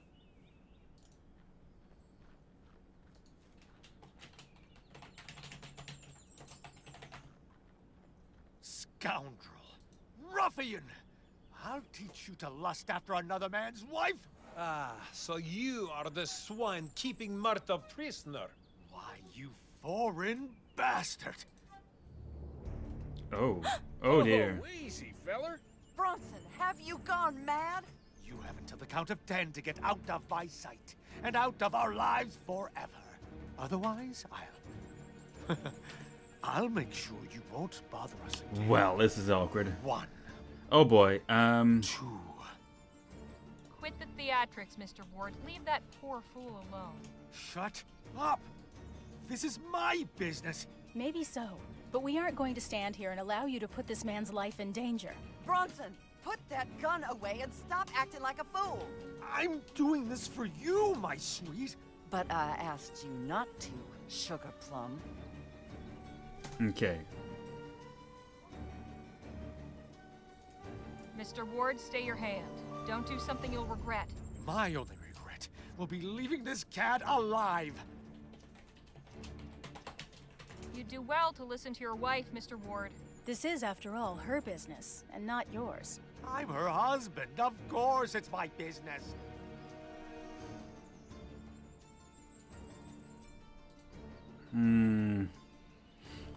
I have a save beforehand. I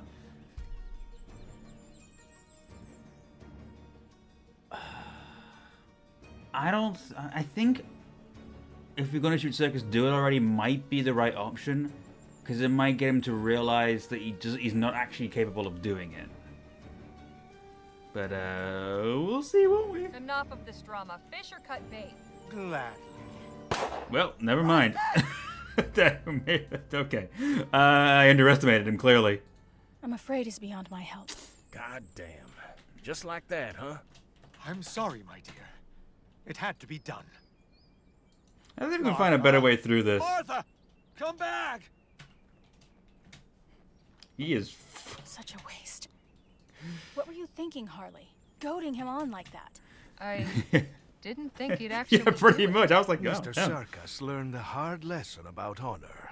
A pity Mr. Ward did not have the consideration to challenge him to a proper gentleman's duel. What's going on here? A regrettable tragedy. I don't want to know. Come on, we've wasted enough time. Alright, I'm gonna reload because I feel like there must be a better way through that. I just have to wait for it to let me reload.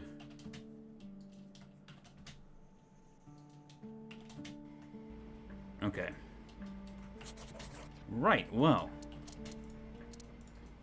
Because it was right here. See, there's nowhere else we can interact with, so we have to kind of bring it up between them. Part. Yes. Miss. What? Didn't. No. Okay. Ma'am? Yeah. Mr. How?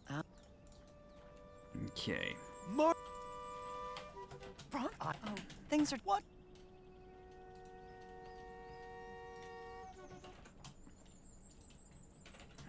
What if you say nothing on this? Please, Bronson, I can explain everything. Damn fine idea. Start by telling me what you're really doing here. I came to deal with some personal business. Personal business? What personal business could you have? I have an unwanted suitor. I've come here to tell him to leave me alone once and for all. You what? Where is he? I'll kill him. No, you will not. I will so. Tell me where to find the bastard. I will do no such thing. Please, you must listen to me. Say your piece and be quick. The poor man is delusional. The situation needs to be handled delicately. I knew you would be put out if I told you I was coming here. This is my responsibility. You must let me handle it. Okay. My responsibility is to protect you. Speak with him then. I'll be close enough to put one between his eyes if he tries anything funny. My hero. Okay, okay. That's a better outcome. Sometimes the best course of action is just to not say anything at all. Mr. Circus, please. I have a husband and 2 lovely children. As flattered as I am, you must understand that we are not meant to be. I cannot accept this, my dear Martha. Not without knowing why. Why did you not tell me you no longer desired my affections? That is to say,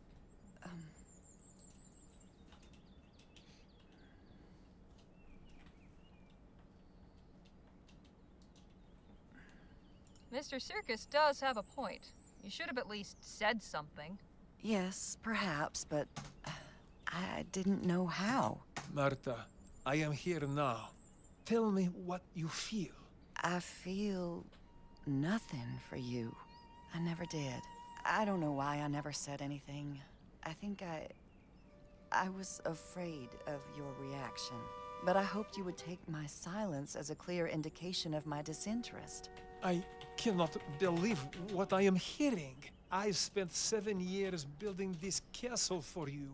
All my money, everything I own was spent to fund It's the still an impressive construction. castle. And now, this.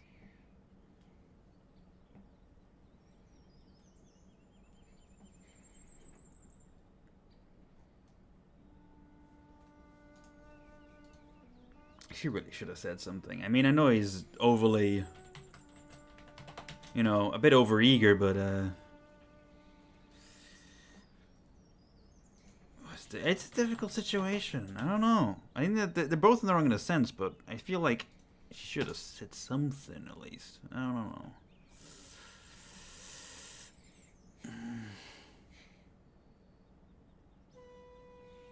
I said they're both in the wrong. You know, the pair of you make me sick. I beg your pardon? This poor dimwit wastes years of his life obsessing over a woman too lily-livered to tell him the truth. I'd say you deserve each other. And here I thought you were on my side. Harley is right. You each need to face your truths. Disgraceful. Perhaps I should have been bolder in speech and made my refusal more plain. And I should have heard the words in your silence. Okay. I'm terribly sorry it all had to turn out this way, Vilius. Please forgive me. And forget me. I can promise the one, never the other. Goodbye, Marta. It's rough, but I think that's probably the best outcome we could have Rough gotten. break, fella. But there's plenty of mares on the plain. You speak of horses when I have been spurned by a goddess. Now then, deifying was probably your first. Yeah. What's going on here? Oh, you missed a hell of a show. You gonna be all right, Mr. Circus? I will carry on. What will you do with this castle? It is the only home I have. I am not sure. You could charge passers-by to look inside, turn it into an orphanage or a shelter. Personally, I'd blow it up. Oh my, the castle is dead. I mean, it's a nice castle. It could be a good money-making scheme, or it could, you know what? I think it'd make a nice shelter. Let's go with that. Why not take the opportunity to do some good? You could use this place to shelter the needy. Even make it an orphanage. A place for the abandoned and bereft? Why not? It is that already. We done here? I believe so. Good. That's a better outcome. We did good this time. I guess it goes to show, though, there are very different outcomes to some of these little events.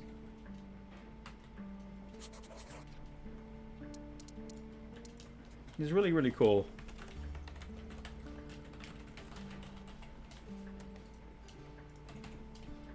Hey, Nadine. Hello, Harley. Good book? I'm not much of a literary critic, but it helps pass the time. Danny told me you're a writer. Have you published any books? Me? No, books are way beyond my reach.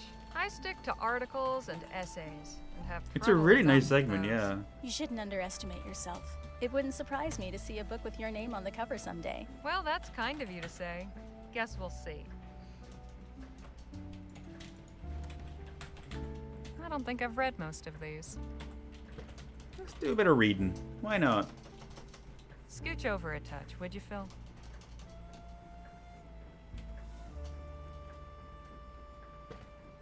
Leger, get up here a minute, would you? Okay. What's going on? I don't much care for the looks of that sky. No? Looks fine to me. Give it half an hour and it won't. There's a dust storm coming. We need to seek shelter fast. We can't just stop and wait it out on the wagon? Even secured, there's a chance it could blow over. I'm not risking it. There's a house up ahead a ways. We'll stop and see if we can shelter there. All right. I'll let the others know. Damn. That really is a storm. Lola wasn't kidding about the storm picking up. Is someone living here? Okay. That sky is bad news.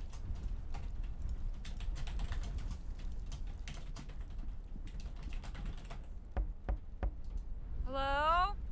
Anybody home? No answer. And wouldn't you know it, it's locked. Good thing I've got these lockpicks. Oh, hello. Oh, Can I help you with something? my companions and I need a place to ride out the storm. We thought this house was abandoned. Well, it's not. But how many are ye? There's 6 of us. That's our wagon back there on the road. Well then, go fetch 'em. You're sure? I won't have ye blow away on me porch. And you'll be keeping an old man company. So long as you're not bandits or thieves, are ye? No, sir. We're fortune seekers. Of an honest sort. Then we'll be getting along just fine.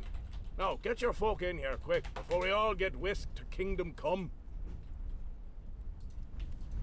Appreciate you letting us ride out the He's storm, got a peg leg. sir. Mighty good of you. Ah, of course. As I told your mate, I'm glad for the company. Welcome to me home. I'm Captain Philip Boylan. Pleasure's all ours. I'm Jake Ackerman. And this is Miss Leger, Mr. Luo, Mr. Marquez, Ms. Redbird, and Miss Johnson. Fine-looking crew, sure. And not to worry, there's plenty of space here. I've a spare room upstairs and a settee in the library. So, Captain Boylan, would that be a sea captain? Aye. We're a long way from water. What brought you out here? There'll be time for trading tales soon enough. For now, I'll be needing some assistance. I was about to start supper. Seeing as I'm setting extra places, I could use a couple more hands. I'd be glad to help. As would I. Ah, grand. I'd like to have a little look around. Looks like you have your kitchen crew assembled. Thanks for stepping up, you two. Have fun. All right, shall we? The rest of ye, make yourselves at home. I'll sound the gong when supper's ready. I hope he's not like a cannibal or anything. That would be Seems awkward. a nice enough feller. Indeed. He must be lonely to take in a bunch of strangers like this. You took in a bunch of strangers. Are you lonely, Miss Johnson? I took you in because you paid me. That's I fair. do not know about you, but I am curious to see this library. See you all at dinner. I'll be upstairs. Ooh, exploring a spooky old house. What fun. See you later, Harley.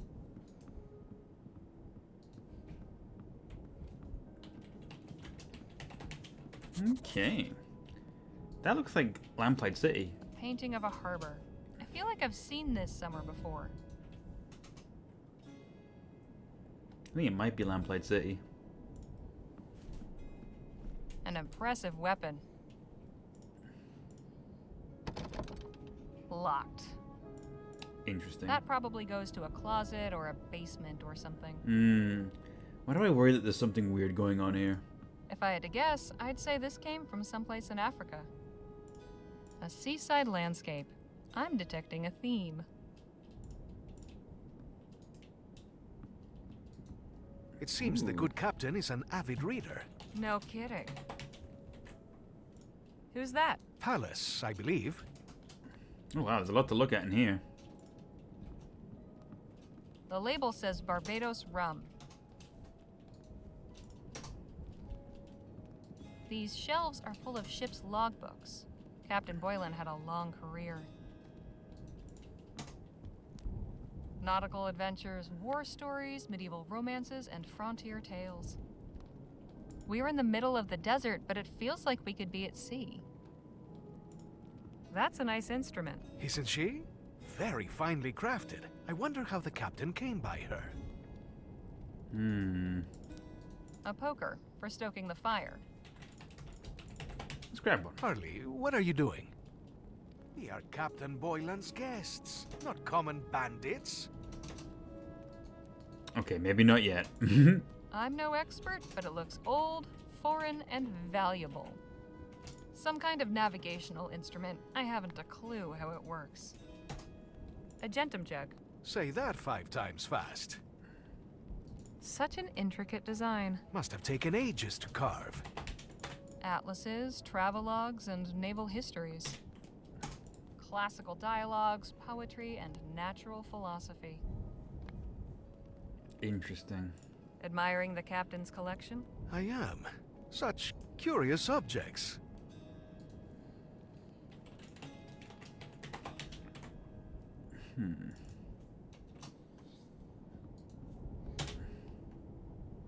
Wow. It's a nice house. The plaque says the Corunna. Oh, that's interesting. There's a little model sailor that looks kind of like Captain Boylan. The port of Gascon, if I'm not mistaken. Oh, yeah. Been years since I've seen it. A plain old sea chest. Anything in it? I shouldn't be snooping around. Not without a good reason, anyway. Let's find a good reason then. A ship in a dense fog. Hey, I've seen this sort of thing before. I believe it's called Scrimshaw. It's got an old sailing ship on it. It's been carved with a whale design. It's got a seabird on it. A pelican, I think. Someone carved a lighthouse onto this.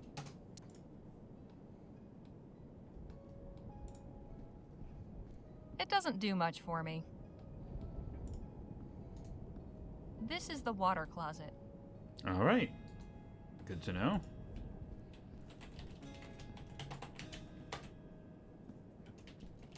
Miss Johnson, there you are. Yep. Can you see anything through that spyglass? Just the wagon. Wanted to make sure it's standing up to the storm. And is it? Seems to be. Excuse me, won't you? Okay. It's empty. Finely carved. Must be quality craftsmanship. I shouldn't be snooping around. Okay. I can just make out the wagon through the dust. At least it hasn't blown away. I definitely get a weird feeling that there's something going on here. A musty-smelling mess of laundry. Can't see much aside from the wagon parked down there. Captain Boylan was quite dashing in his youth.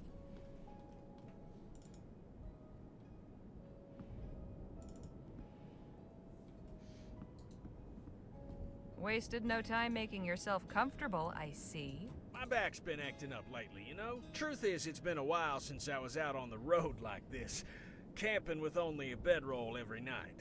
Guess I got used to inns and soft mattresses, and there's a decent bed in the show wagon.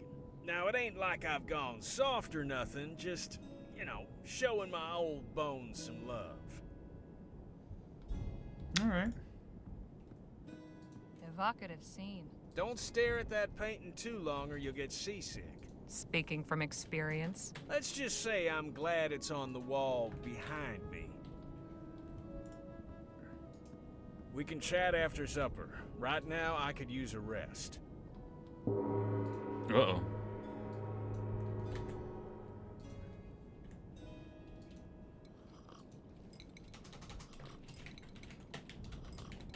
I can't remember the last time this table was so full. How are ye finding the fare? Not bad. Most satisfactory. The very soul of rustic simplicity. Quite simple and, unadorned.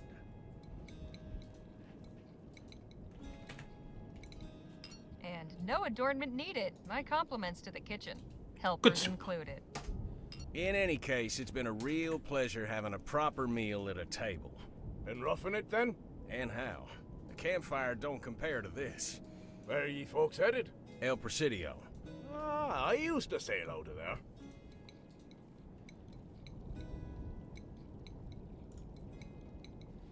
Have you by chance heard of Dr. Bennett Clark? I can't say the I'm name gonna rings a pinky bell. finger Is bobs he a up to the friend of soup. yours? Oh yeah, No, possibly he's come really here. of no relevance. Can't imagine why Miss Legere would bring him up.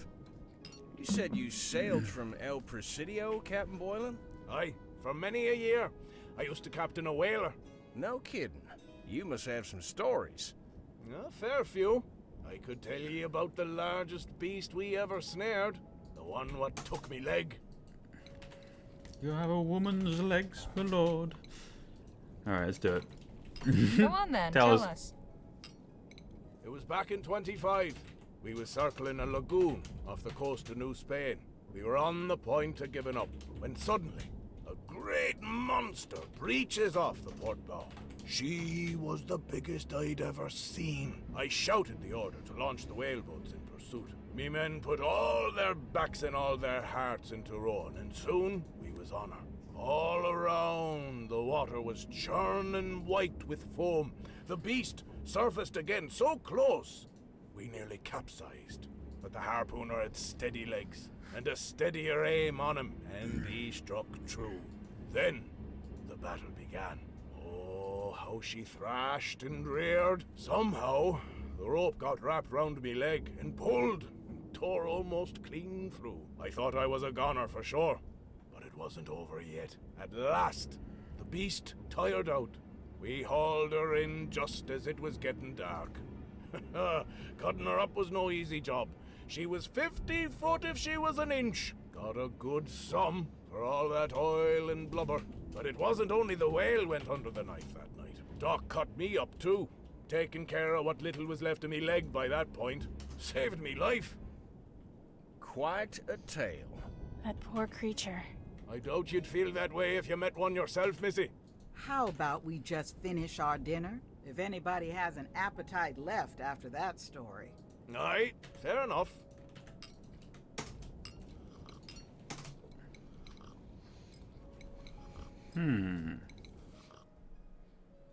No, that was a fine meal. And a fine meal should be followed by some fine rum and conversation.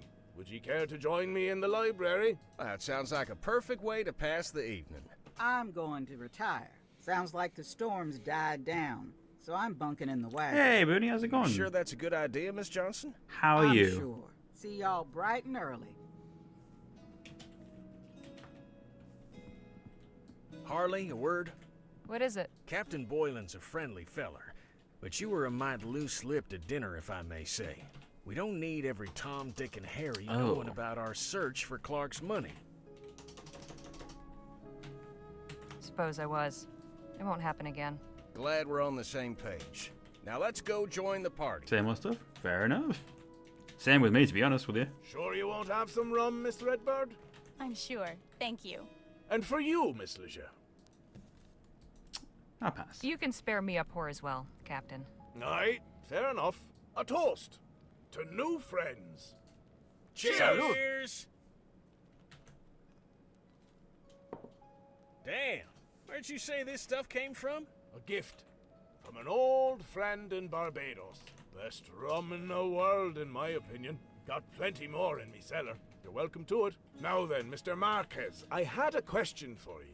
I may have an answer. Am I mistaken, or are ye of the new Spanish persuasion? I am, yes. Ha ha ha! Grand! I'd like ye to have this. She belonged to an old friend of mine. Oh, thank you so much. New Spanish, like Much yourself. appreciated, Booney. He used to play the most beautiful music. He left her to me when he died, but I always felt she should return to her proper Hey, home. Moonwolf Pup, how you doing? I'm honored. Suppose I ought to have asked if you play. In fact, I do. A little bit, anyway. Go on, then. Give us a song. Very well, but let me tune her first. The guitar close-up remind me of the guitar deal at Curse McGallant, yeah. I can see that. That should do. Now, let's see if I remember.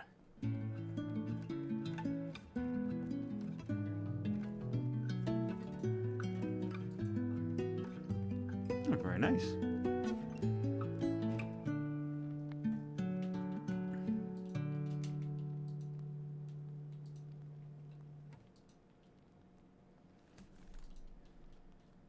Goodness, that was beautiful. Where did you learn that? Thank you, Harley. I had a tutor as a child. My father insisted I learn to play something, so I chose the guitar. Well, ain't you just full of surprises? I think this calls for another round. Hear, hear.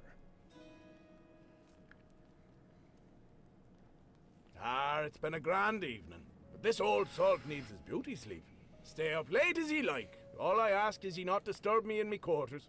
I'm not a light sleeper, but I can be a right bastard when startled. I promise we'll steer clear and tiptoe quieter than the angels. Good night, Captain. See y'all in the morning. I see. Don't know about you folks, but I ain't ready to bed down just yet. Yes, the night is still young. Let's say we have a couple more rounds. And the rum's all gone now. Captain Boylan said he had more in the cellar. I'll just go fetch a bottle or two. Definitely, there's definitely going to be something wrong. Oh, bad news. Cellar's locked. Oh, chingada. Guess the Giving party's Gabriel over. Knight. There is a sort of that vibe, Not yeah. necessarily. Harley, would you be so kind as to apply your skills to our little problem? Yeah, I have a Sure, feeling. I can get that door open. I've still got my lockpicks, so it'll be a cinch. Atta girl. Let us know when you done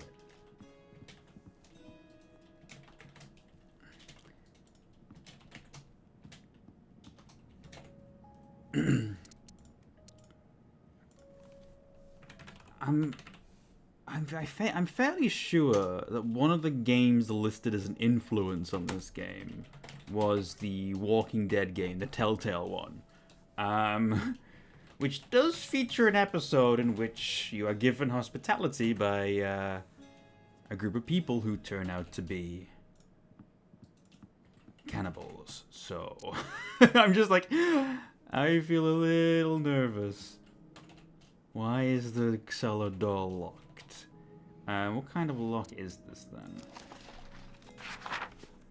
Alright, it's number 4. Tumble locks. The key stays still. The diamond shines. Turns up just once, then down 3 times. Okay. Key stays still. The diamond shines. Up once, 3 times. So which one are we using here? Hold on. Okay, the key stays still. Diamond shines. Okay. That's the key. Diamond shines. Try this one. Hold on. Maybe not. Maybe it's this. I don't know. Just leave it in. On the one hand, a locked door says no entry. On the other hand, he said, tell what you want, it's in the cellar. Yeah. A diamond pick. Okay, that's the diamond, right.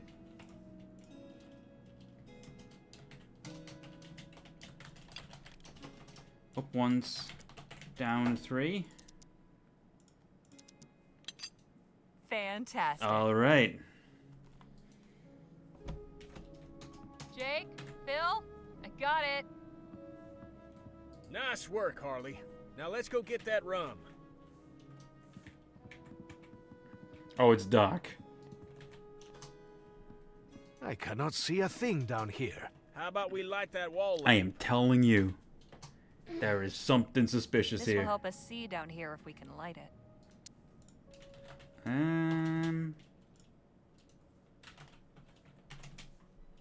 How do we do that? That's not going to get... I don't know if I have something that lights lamps. This will help. We are lucky to have made it down the stairs without tumbling down in the dark. Gotta be matches around here somewhere. Okay. I'll look for some matches then. Maybe in the kitchen.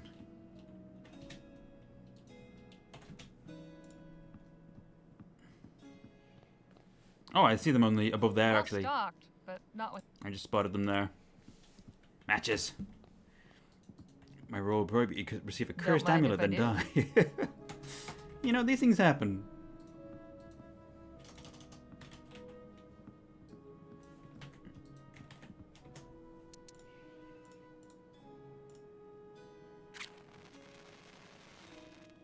Oh, okay, no Much dead better. bodies.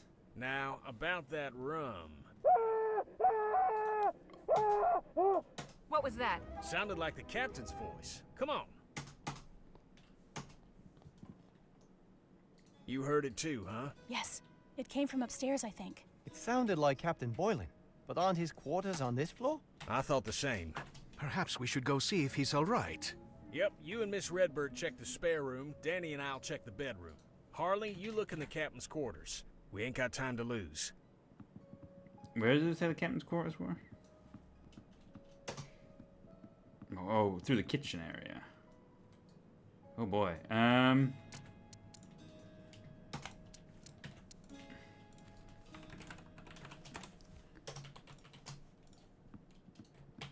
People scream and people die. Yeah, I mean, you know, sometimes. Yeah. Oh my goodness. He's been spirited away. Odd. Captain Boylan's not here. Where could he have gone? There's an old book in here. A journal. Better take it. Let's have a look. There's not much in here. I guess Captain Boylan didn't care much for writing. Here's an interesting passage. Fisher landed another whale today on his first shot. I asked him how he managed it. Turns out he's been tying his wife's kerchief to the harpoon handle. Swears it brings luck and improves his aim. Ah, to be young and in love. Okay. An old oak wardrobe. Why is it empty? An old oak. Can't really see anything in here.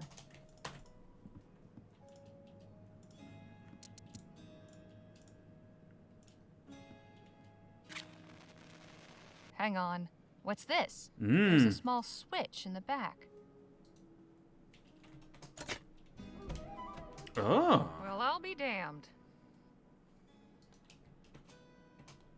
Let's have a quick look at this. The captain still has some old country pride. Despite not following the story from the beginning, I feel invested enough to watch the stream. Well, the thing about this game is there's a lot of like little stories that are going on at the moment. We're on the road and we keep stopping and finding different things. So there's almost like lots of little miniature stories going on. So I imagine it's actually quite easy to jump into. Because this isn't like the main story we're doing. We're on the road to find this scientist's fortune. We're just finding little adventures on the way. It's almost episodic, which is really interesting. All right, let's see what's up here. Oh my goodness. Captain! You're still breathing, thank God. Hang on, I'll get help. Is he still breathing? He appears to be fine physically, but he seems to be in some sort of trance. A trance? How do How you mean? unusual. Oh, thank you for His the eyes are hydration as open, well. But he's not really awake. Listy? He's gone within himself. I've seen people do this voluntarily, to meditate or relive certain memories, but Captain Boylan seems trapped. Is there anything we can do? I'm not entirely sure. Did he say anything when you found him, Harley? Not a word. I'm at a loss. Something brought this on, but what? Where's Lola? Well, she was outside, but Could it have something to do with this room? If he went to the trouble of building a secret passage, it must have some significance to him. That's a very good point. I would say this place is a sanctuary. But from what? The man lives alone in the desert already. What's he need a secret sanctuary for? Look, on the wall there.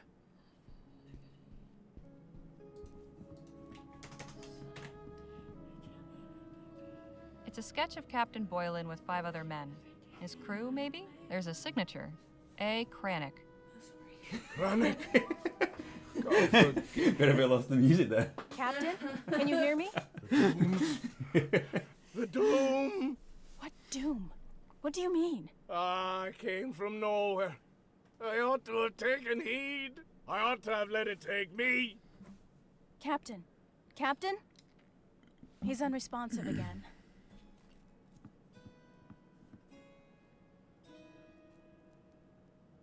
Should I try repeating that name? See if he speaks again? Perhaps not.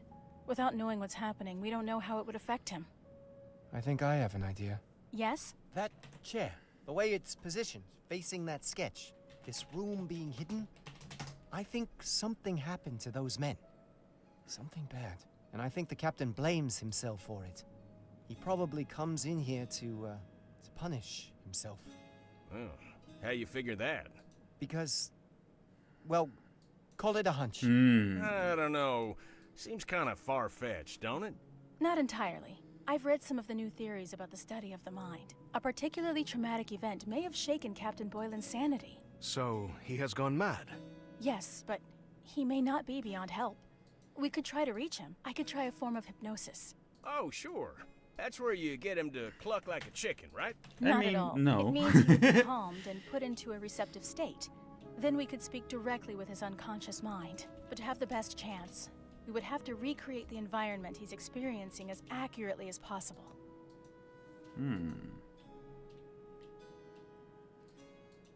Recreate the environment?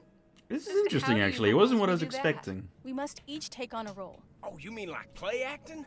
Something like that. If we can each convincingly assume the identities of the men in that sketch, the captain may feel they are truly here with him.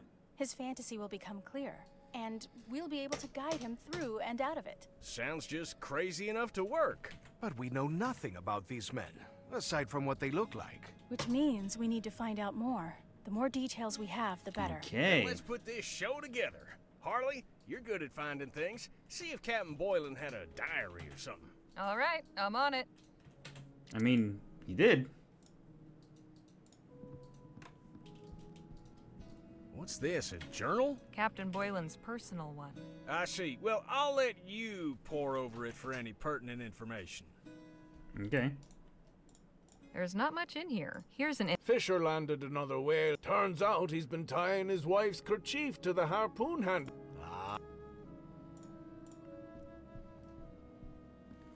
That's Captain Boylan on the left. The 5 other men must be his crew, but I have no idea who any of them are.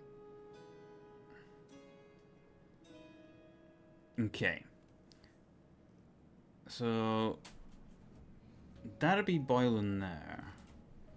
That'd be the Fisher with his wife's kerchief on that harpoon. I need to figure out who this guy is. This guy's got a book about diseases, and he has something with I think a whale carved onto it. Oh, it's like a little hint of Boylan set up a sort of shrine. Return of the Obra Dinn, almost. Which is very interesting. Okay. Let's have a look around.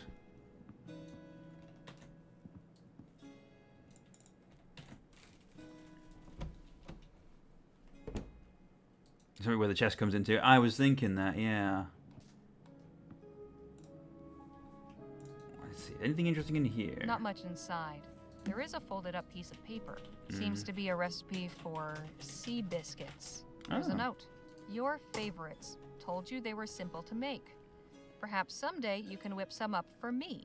It's initialed G-O-M. G-O-M. Okay. That's a hint. Let's grab this. Can't reach it from down here. Can I, like, go over to this and reach it, or... I don't know if I can. Well, either way, let's have a little look around. Spare linens and an old sketch. A sketch of a ship, the Derwent. There's a note. Captain Boylan, looking forward to our first voyage together. Signed A. Cranach. Well, use Cranach? the... That's the same name on the sketch in the attic. So the Derwent must be the ship I'm looking for. Okay. Is that the Derwent there? The plaque says the Corunna. No. Oh, that's interesting. There's a little model, and that other one there looks like one of the men in the attic sketch. Ah. I need to figure out exactly who it is.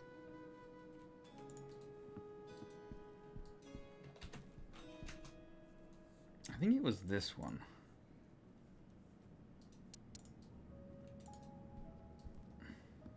This is the water. Oops.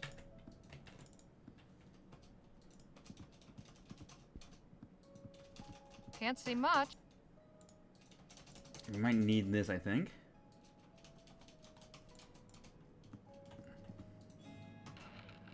Looks like a navigational chart. I'll take it with me. Okay.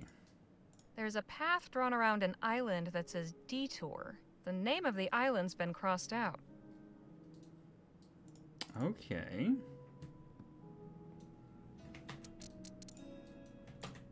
Heavy. It's pure brass. It's been carved with a whale design. I think that's the one in the image. We can't reach that, but maybe one of the fireplace pokers will do. If I had to guess, I'd say this came from someplace in Africa. Captain Boylan sure has gotten around. Okay. It has to be more in here, I assume. This could be useful.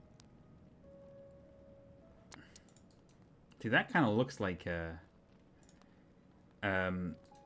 harpoon. If we can get like a handkerchief or something. Such an intricate design. Just to put on it, that would be perfect.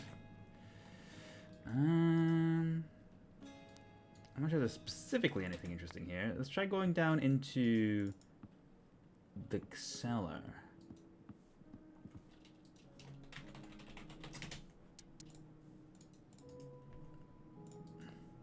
Light it up a bit more as well. Alright. There we are. An old navigational chart. Looks awfully familiar. Hold on. Oops, did not mean to do that. Resume game. I wanted to see if we can compare these. These two charts show the same land masses. The island crossed out on my chart is called Hastram Scary. Hastram Scary. Okay. Good to know. Enough rum to last a lifetime. Or an evening. No rum in here, surprisingly. Ah! Actually, that might be perfect for getting the actual harpoon. A crate chock full of rum bottles. This crate's been emptied. Probably full of more rum. Okay.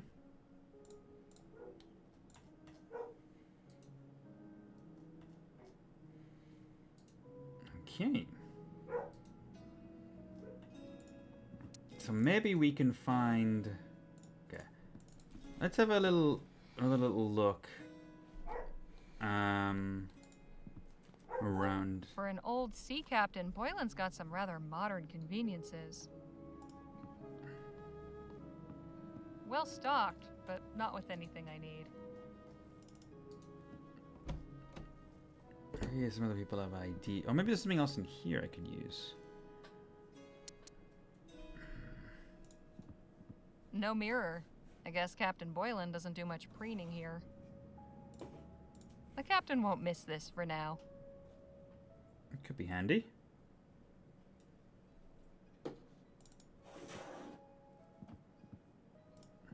I must admit, this is all very odd.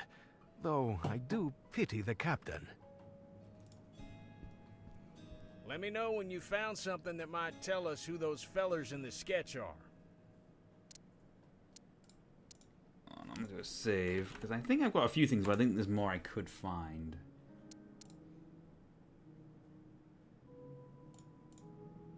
We ought to find out who those men in the sketch... Okay. That's Captain Boylan on the left. The 5 other men must be...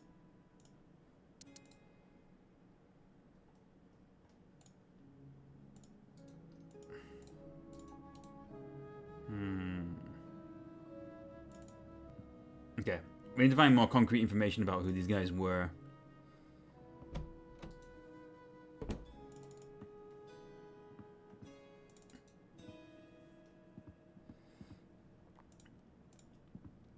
Ah, here we are. The logbook for the Derwent. Okay. The Derwent sailed out of El Presidio in 1830. Listed crew is Captain Philip Boylan, First Mate Michael Benelli, I wonder if Cupertini's still on the deck. Oh, yeah. Harpooner Jalal Fisher, Dr. Jonas Francois, Cook George O'Malley, and Alfred Cranach, profession unlisted. Gotcha. Nautical adventures, atlases, travelogues, and classical dial. Alright, well, I think we've got what we need now.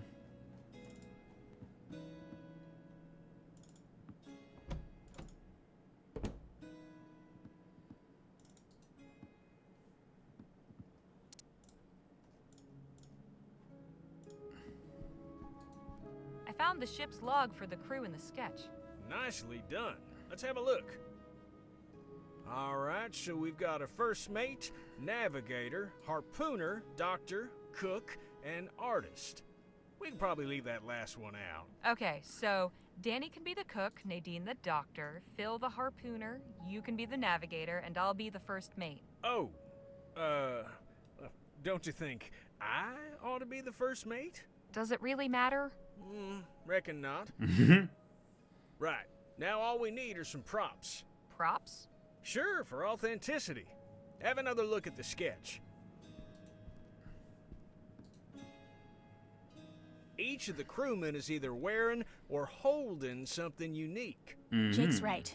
If we each have the appropriate item, it will increase our chances of convincing the captain that we are his former crew. I'd also suggest trying to learn at least one personal detail about each one, just in case. Okay, I'll have a look around. Bring me any items you find. And let me know when you're ready to begin the performance. This is a lot to keep track of. I'd better make a list. Okay. Okay.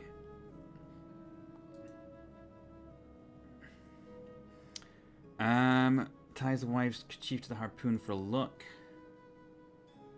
I mean, that's a piece of information.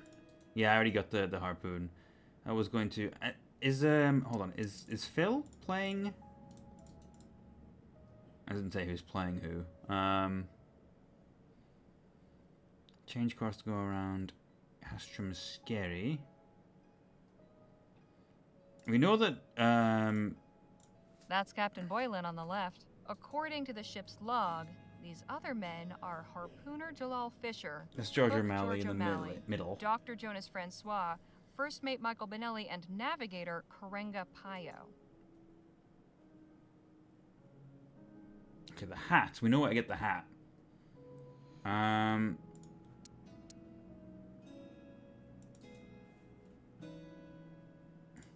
Were you playing the... Found something we need? Here's a harpoon for Mr. Fisher. Oh, we just have to give All it to... right, this one's yours, Phil. I do hope this works. Okay.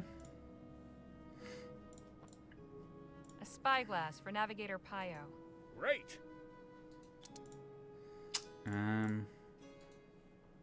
Here's a carved whale tooth for Dr. Francois. This one's you, Miss Redbird. Okay.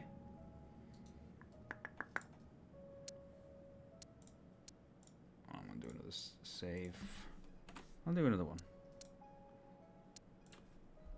Is this useful? I found this inkwell and quill. Should work for drawing O'Malley's tattoo on Danny. Right. I'll hold on to this thing until it's time. Okay, well, that's good. Props the tattoo. Props scrimshaw, prop harpoon, prop spyglass. So we can get the hat. We just need to find information on Benelli and information on Francois. Okay.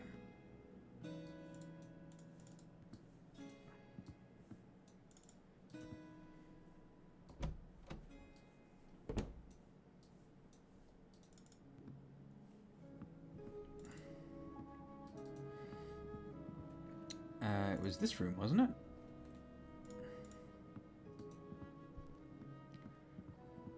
I'll take this hat. Yeah. A musty-smelling mess of laundry.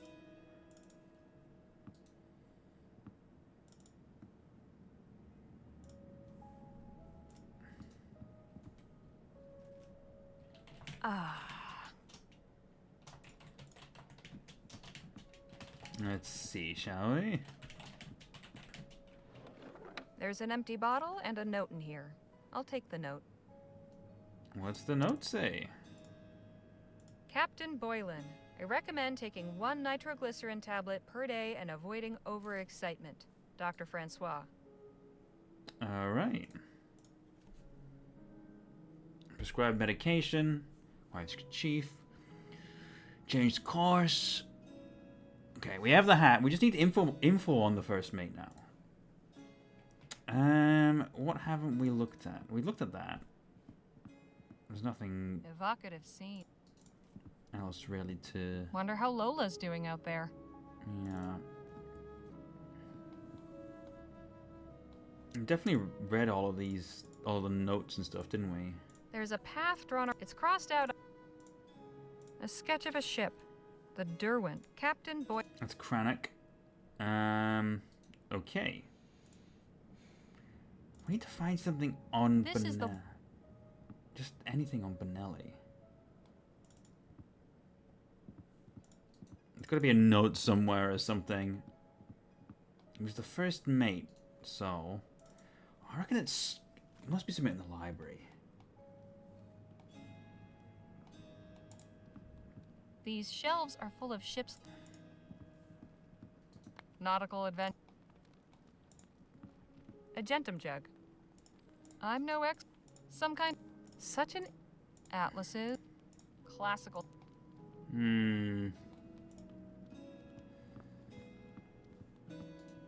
A bust of some lady in a helmet.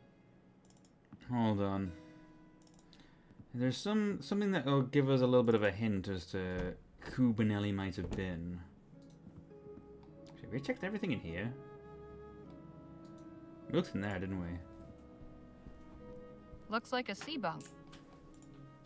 The storm has eased up some.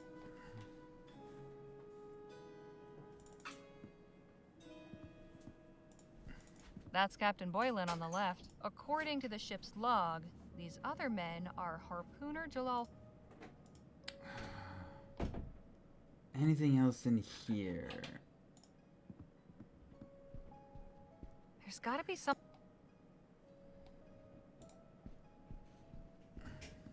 Storm seems to be passing. I'll give where? I'll give you the hat. Here, this is the hat First Mate Benelli wore. Perfect. I'll hang on to it. Nice work, Harley. I think we got all the props we need. I would just need that last bit of info. Maybe try... So we found a note in there already. That was the one about the cook. Not much inside. There's an. It's in it. George O'Malley. It's empty. For an old sea cap. Captain Boylan. Definitely not the one that got away. Well stocked.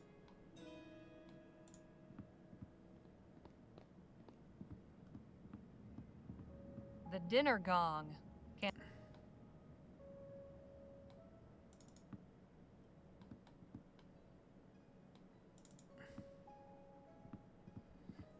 I can only think of looking down here, but pretty sure we've seen everything already.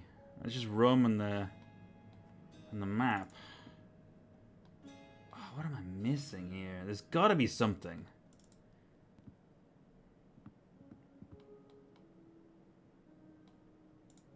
Maybe it's him on this. Maybe it's this. The plaque says the Corona. Oh, that's interesting. There's a little model sailor that looks Because I said kind there was like someone else Captain with Boylan. him. And that looks like First Mate Benelli. Yeah, there we Must go. have been shipmates.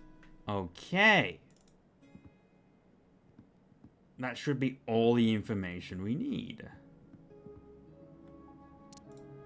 So if I look at my list, yep, we've got his hat, and he served with Boylan on the Corona.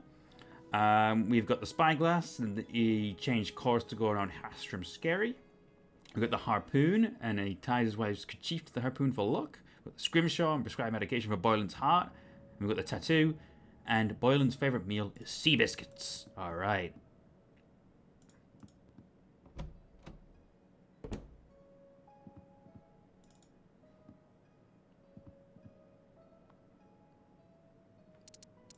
Let's do a save over this one. Is everything ready to go? Keep in mind, we'll likely only get one chance at this. I think so. I've found everything I can. Excellent. Let's gather everything together and get started. Okay, then. I'll begin. Then we can each say who we are. Captain Boylan, hear the voices of your former crew. Me crew? Go ahead, Harley. You start. First Mate Michael Benelli reporting for duty, Captain Boylan. Oh my goodness. Can it be? Captain Boylan, it's Karenga Payo, your navigator. Payo! You're alive? Captain Boylan, it's me, George O'Malley. Supper is almost ready. Ah, yes, I can smell it. delicious. Captain Boylan, I am Jalal Fisher, harpooner. Of course, Fisher! I knew ye'd made it. And I am Dr. Jonas Francois. Doc! Oh, Doc, how I've needed you. Oh, wow. Ooh, can it be? Yes, Captain. We've come to speak with you. But you're not some devils sent to trick me? We are not, I assure you. Prove it then, Benelli. If it's truly yourself, tell me the name of the ship we served on before the Derwent. How could I forget the Corona? Aye, an unforgettable ship she was. Ah, Michael. I don't know how it'd be possible, but it's good you're back. Pio! Aye, Captain. Remind me of the course correction ye made this morning? Hastrum Scary. We're going around Hastrum Scary. That's right. I remember now. Fine work, Pio. That'll surely save us some time. Fisher, have ye your harpoon at the ready? Aye, sir. And your aim will be true? Yes, I have my wife's lucky kerchief tied to the handle. Ah, good. Then our hunt is sure to succeed. This is really cool. O'Malley? Sir? I believe I know that delicious scent. But remind me what it is you're making. Sea biscuits. Oh, why, your favorite, of course. Sea biscuits. As I suspected, I can hardly wait for a taste. Captain, I recommend you take it easy. Why is that, Dr. Francois? You've got a weak heart. I think that's what it said. I don't want you to put any stress on your heart. Have you been taking your nitroglycerin tablets? I have. I think I have. I can't believe what I'm seeing and hearing, but y'all are really here. But how can this be? I saw y'all dragged under. I can't make sense of this. Perhaps you still can. Tell us what you remember. 20 years ago, the Derwent left El Presidio on the hunt for whales. We'd been out for months, with almost naught to show for it. A wretched haul and wretched pay. Benelli came to me, saying the crew was getting agitated, yearning for home. Forgive me, Benelli. I ought to have listened to you. After the third time you tried to speak sense, I tossed you in the brig for insubordination. One more, I said. We'll not turn for home before we bring in one more whale. Oh, he's going full Moby Dick. Were keen. I saw the signs, but didn't want to believe them. Didn't want to turn back. But there was a devil of a storm brewing, and he brought us down. Poor Benelli, locked in the brig, to drown like a rat. And the rest of ye didn't stand a chance once the ship turned over. Brave, brave Fisher. You saved me life when it ought to have been me what went down with the Derwent. Ah, lads, that night's been eating away at me for 20 years. How I wish I could go back. How I wish I could make things right. You should feel guilty. You are a terrible captain. You can't change the past, but you can learn to live with it, and we forgive you. I think the second option is probably the best one. But you can't. The past is the past, and what's done is done. The best you can do is learn to accept and live with it. But how? You 5 brave men died because of me. Yet you were given a second chance. You can tell our story. Make sure we're never forgotten. Honor our memory. It won't ever stop hurting. But you can take the pain and turn it into something good. I suppose you're right. I swear I'll do right by all of ye. Thank ye. You've given me a moment of peace. I hope to God you've found it as well. Oh, I am weary. Back on the floor he goes. Think it worked? I hope so. Come, we should get some sleep. And let's refrain from mentioning this to the captain in the morning. Yeah, make sure we put everything back. Appreciate your hospitality, Captain. Think nothing of it. I hope you all slept well. Very much so. And yourself? Best sleep I've had in years. I'm glad to hear it. Ye said you were headed to El Presidio? That's right. Then I wonder if I might trouble ye for a small favour. I've a letter needs delivering. Could I entrust it to ye? Of course. My thanks. I'd also like to leave ye with a couple of mementos Oh. for being so quick to volunteer and help out. Mr. Luo and Miss Redbird, please, take this bottle of Barbadian rum. Perhaps ye might split it between ye. Makes dull work go faster. Oh, thanks. That's very kind. And for you, Miss Leger, this tea caddy. Oh. I carved the inlay myself. It's beautiful. Best of luck on your journey. And if ye ever pass this way again, feel free to knock on me door. Thanks, Captain, we will. Our stay at Captain Boylan's farmhouse was anything but dull. I can't say for sure whether we truly helped him for good and all, but he seemed himself again when he saw us off this morning. I do believe he was truly lonely in his self-imposed exile and grateful for even the brief company we offered. Well, thank goodness he wasn't a cannibal. After traveling half the day, we've stopped for a brief rest, and Nadine has asked me to accompany her on an excursion into the desert. For what purpose, I shall soon learn. All right. Thank you for accompanying me, Harley. Not a problem. What are we doing, exactly? Since we're passing through this area, I thought this would be the perfect chance to gather some medicinal herbs for my kit. There are a number of plants with useful properties that are likely to grow around here. Okay. What are we looking for? To start, we should find some gumweed. I already spotted some from the wagon earlier. You'll recognize it by the bright yellow flowers and serrated leaves. Yellow flowers, I'll search further serrated this way. leaves. Call out when you've got some. I'll honor their memory by becoming a cannibal. Of course. All right.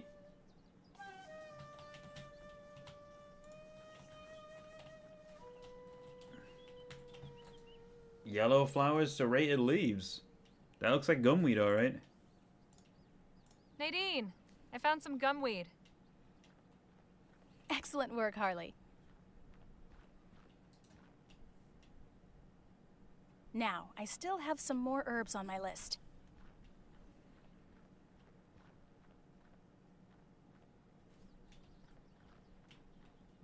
So, what's next? Desert lavender, though I don't see any here. Let's keep going. There may be some up ahead.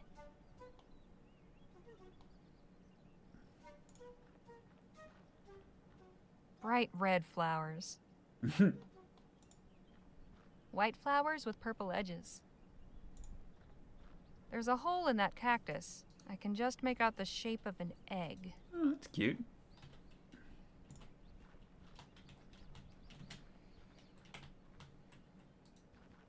Oh. Hey, look! Over there. Oh dear. It's a coyote. He's sick. Is that a badger? Badgers and coyotes often hunt together. Clearly this badger is protecting his friend. Aww. I had no idea badgers and coyotes did that. It's sweet, in a way. Indeed. I'd love to try helping the poor creature, but I can't get close enough while the badger is here. They can be quite fierce. Perhaps we can lure it away somehow? Yeah, maybe. I'll have a think. Tiny white flowers. They look like trumpets.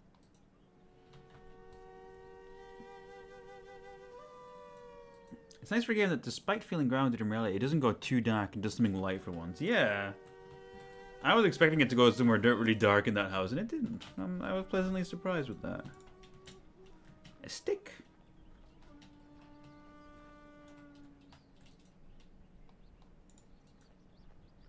Orange flowers that look like small cups. Striking little purple flowers. Orange flowers.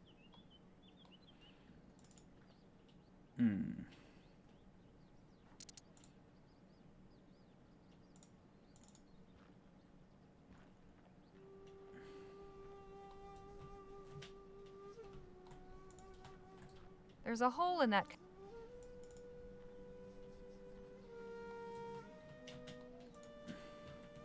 This one's got clusters of whitish flowers.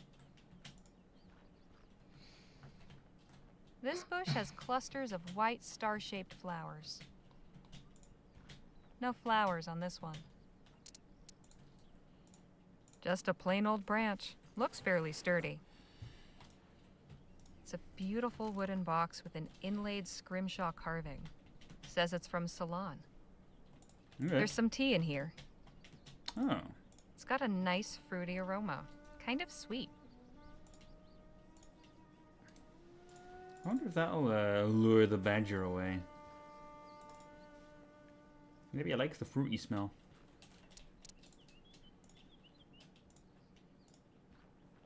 Hey, any interest in this? Guess not. Okay, never mind.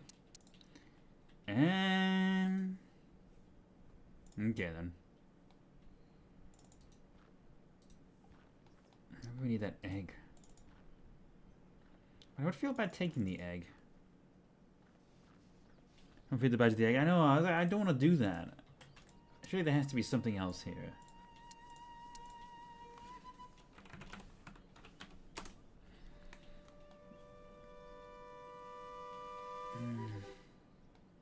There's nothing else to interact with, though.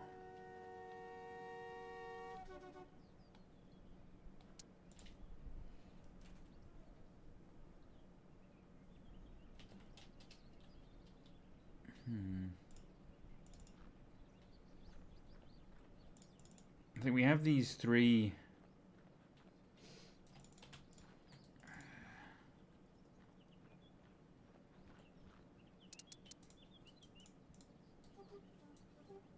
So we can interact. We can do that with the branch. I don't really want to. Tiny white flower. Well, we've done a save. Hopefully we can, like, put the egg back or something. Steady now. Got it. Okay. I hope the mother bird laid more than one egg. Well, hopefully there's more eggs where that came from. That's all I can think of to Here do. you go, you little mongrel. A nice egg to snack on.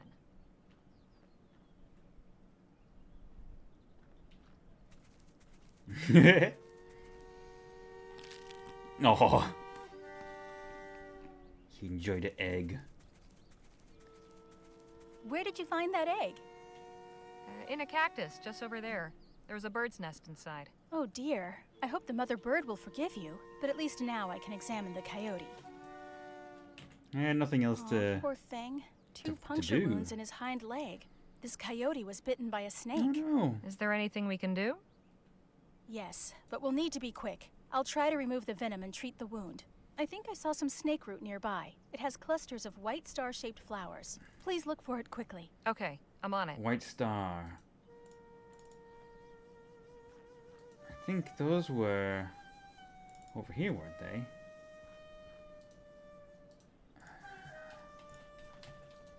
There This was one's got another way. clusters of Oh. Oh, now I want to know what it is. Okay, no, hello, how are you doing? I wanted to avoid it, so I want to see if I can figure out the other way. Okay. How are you doing? Nice to see you. Is there anything else I can hit with my stick? That's perhaps what I need to think about. Wasn't interested in the tea. You've been lurking? Ah, okay. I very much enjoyed the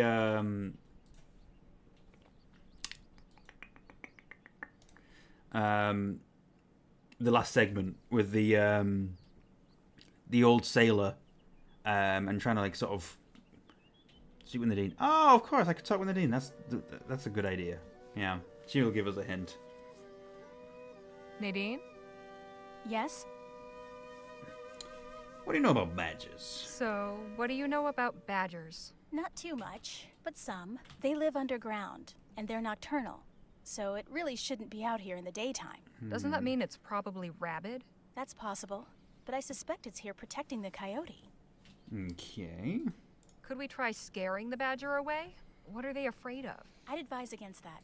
Badgers can be vicious. Okay. You wouldn't want to provoke it. Got any ideas for getting the badger away? Perhaps if you found something for it to eat? Or we could use the herbs around here to our advantage. I could prepare a sedative with the right plants. Oh, okay. What would you need to sedate the badger? Around here, there should be 2 plants that will do.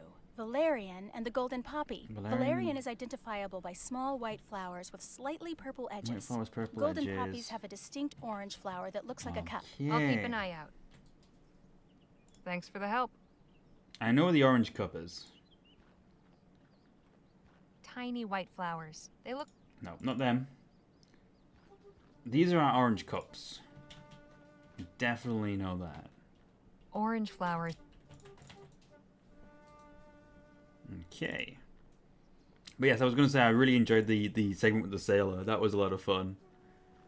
I was really worried he was going to turn out to be a bad sort, but it actually turned out he was just a lonely old man who needed a bit of help. White flowers with purple edges.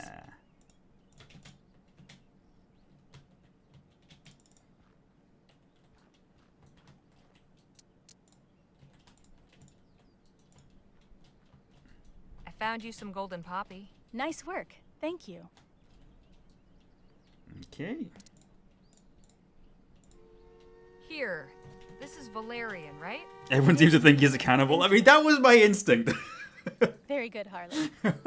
It reminded me I've got something you'll like. so heavily of the Walking Dead game, and I was just like, oh no. Here you are. It's tasty, yes? This is just for you.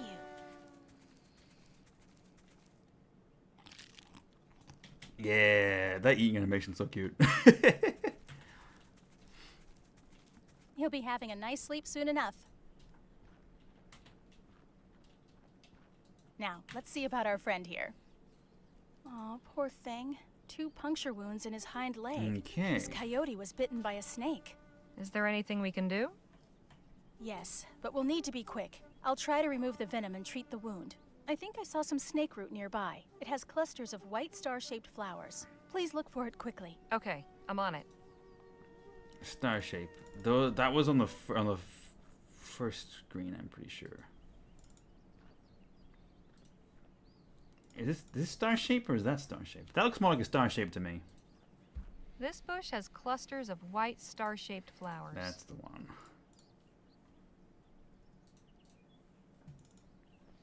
But I mean, I feel like I had just cause to feel suspicious of that poor guy. Like, there were so many like locked places, and when you looked at certain things, it was like, I have no reason to snoop around. I'm like, but is there a reason to snoop around? And then the dark basement, which I thought was gonna be like the moment in Gabriel Knight 2 when you like light up the cave and there's all the bodies there. Nothing doing. Got totally the wrong end of the stick. I managed to find some snake root. And just in time, too. Relax, friend. This will help. There. I think you'll be all right. Hey, we helped the sick coyote. Incredible. You're quite the healer. I do what I can. We should head back to the wagon. We can gather a few more herbs on the way. Puppy. Oh, something happened there. Well, that was certainly an eventful excursion. Sure was. You know, it made me think of an old story about 2 other animal friends. I haven't thought about it in years, but it just came back to me. Go on then, let's hear it. Okay, but first... What are you doing? You'll see.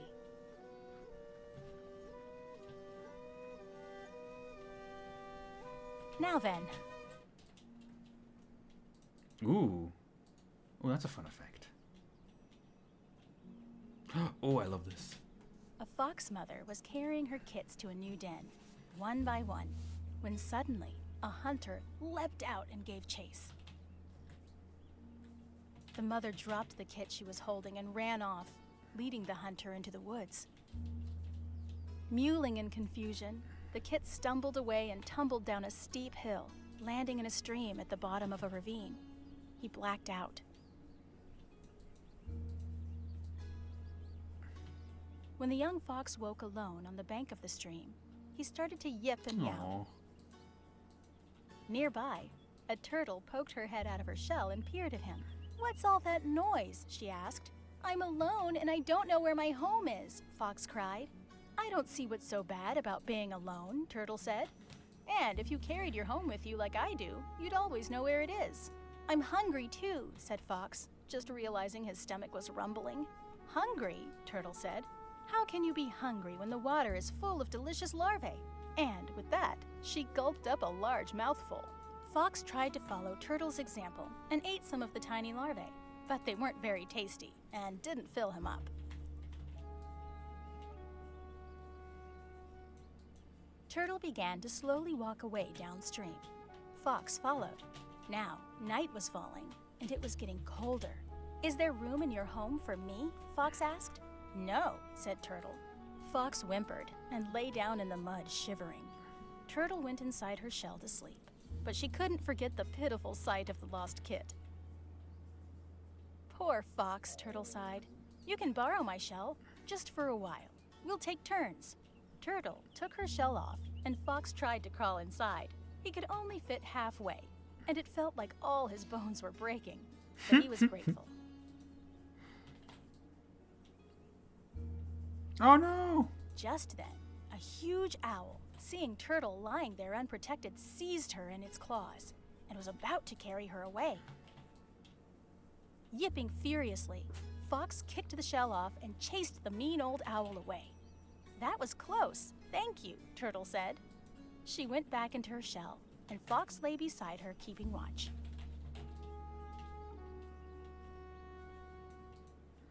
After that, Fox and Turtle continued to travel together. Turtle discovered she could see farther and travel much faster by riding on Fox's head. She guided Fox to all the best spots for catching larvae and other tasty things, enough to fill both of their bellies. Fox found a curved piece of bark that fit him better than Turtle's too small shell. He carried it in his mouth during the day and slept under it at night, and Turtle had no fear of any predator, because Fox would bare his fangs and scare off anyone who threatened her.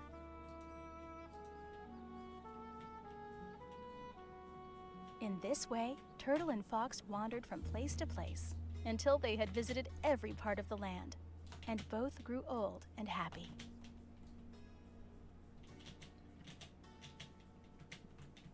That's so sweet.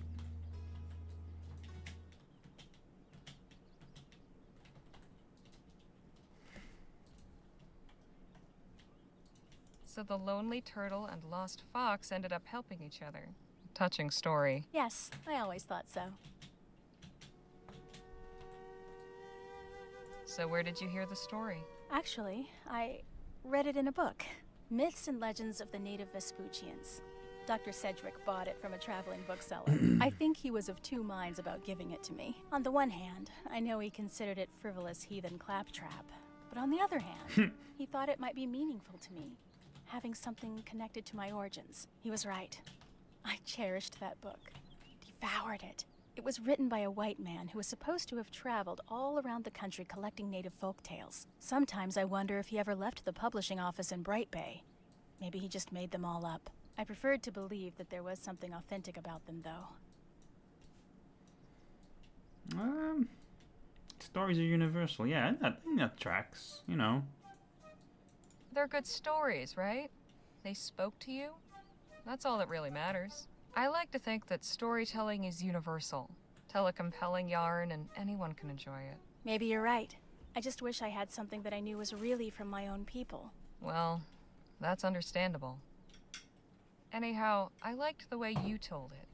It's your story now. That's very kind of you to say. Thank you. Here, for you. Oh, that's cute. This is really well done. Thank you.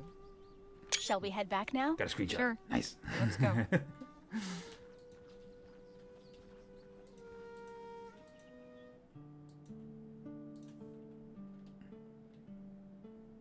All right. You still got a long way to go.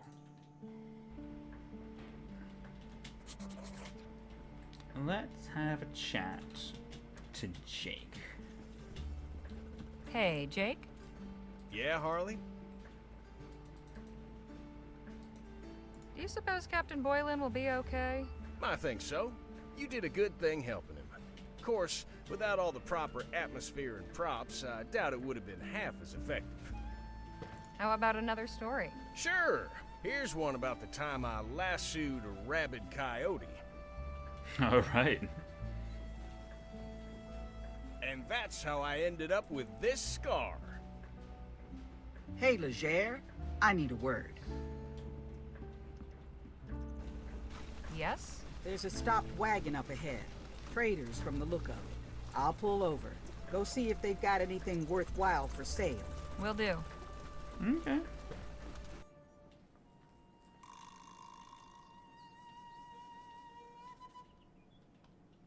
Those beasts look beat.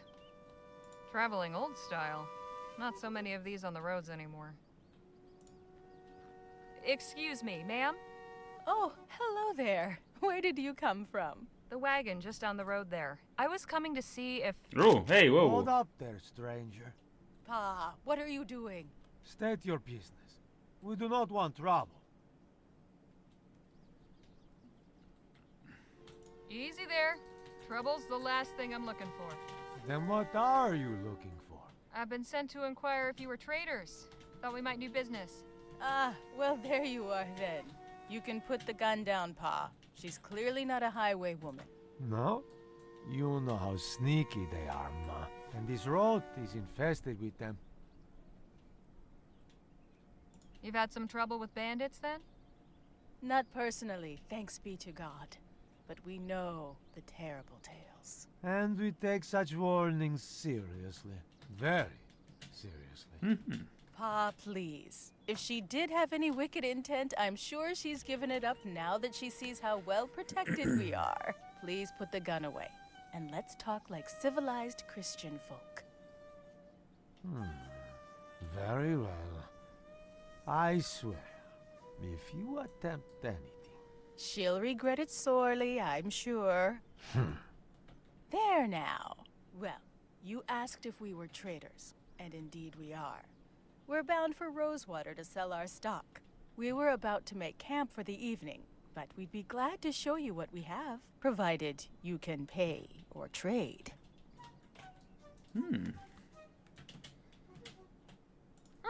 My companions might like to take a look.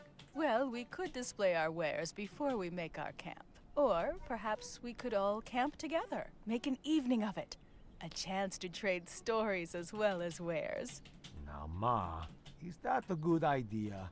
Ria has been fussy all day. It will be fine. She loves meeting new people. We do not have extra food, so we cannot feed you.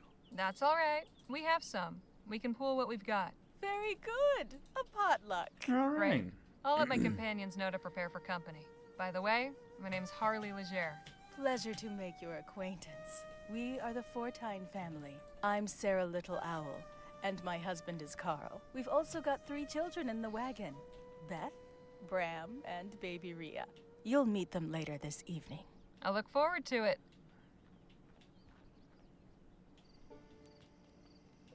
Okay, oh, doggy. What a nice evening. I'm so glad we did this. Seems Gegi's taken a shine to Miss Johnson. She's a fine dog. With a little training, she'd be a fine trail companion. Oh, I don't think we'll bother with all that. Fair enough. If you'll excuse me, I'm going to the other fire. Take Gegi along if you want. All right. Come on, girl. Oh, she likes dogs, huh? Hey, Mrs. Fortine? Yes, Miss Leger. I'm curious to know how you and your husband met. We both worked for the Gold River Trading Company. I'd already been at the lodge for a few years with my brothers when he first came through. We courted for a while, and eventually decided to elope. Love at first sight, huh? It took a while to get to know him, but I could see he was different from the other trappers. Brutes and wild men, but not Carl. After we were married, we both left the company. This game is basically Oregon Trail. Independently. It kind of is, isn't it? I was thinking about that. There's a little bit of an Oregon Trail element to it, which I think is really cool. Are you from Western Vespuccia originally? No, I'm Cheyenne. We come from the southern part of the province you call Rotterdam. Your friend, Miss Redbird. Who are her people? I asked, but she doesn't know herself. We met her at an Otham village, where she was staying as a guest. That's I dysentery. see. Well, thus far, yeah. Send her my way when she has a moment. I'd love a chat. You folks been to Rosewater often? Several times, yes. We usually spend the winter there. Ever since they extended the rail line, we can go there and sell to traders who ship our pelts back east. Actually, Rhea was born in Rosewater. You don't say. Have you had your dog long? Only a few days. We adopted Gagi from a traveling carnival we passed some miles back. Pa wasn't too enthusiastic about it. But I thought it would do the children good to have a companion. Although I have noticed that Bram starts to sneeze something awful when she's around. I hope he gets over it. How did you come up with the name Gagi? Oh, that was Rhea's doing. Gagi is her way of saying Aww. doggy. We all thought it was adorable. That is and cute. the name stuck. So, what's the trapper's life like? It can be rough, but I like the freedom. We can go where we want, when we want, without any boss telling us otherwise. It's not too dangerous for a young family? The children are born to it. They can hunt and trap with their eyes closed. Besides, we don't go after anything dangerous. Mainly deer, elk, and beavers. Your children seem very capable. How old are they? Beth is 14, Bram is 9, and Rhea is 18 months. Okay. I much prefer our means of transportation.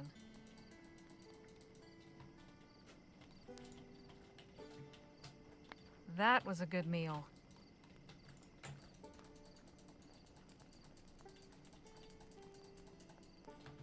Harley, come, join us. Doggy. No! Bad dog! Bram! Take this mutt back to the wagon. She has caused enough trouble for one night. Aww. She's just a pup. You can't expect her to be a perfect angel without being trained to it. Trained? I would like to know how we will find the time for that. Honestly, I do not know what Sarah was thinking taking her in.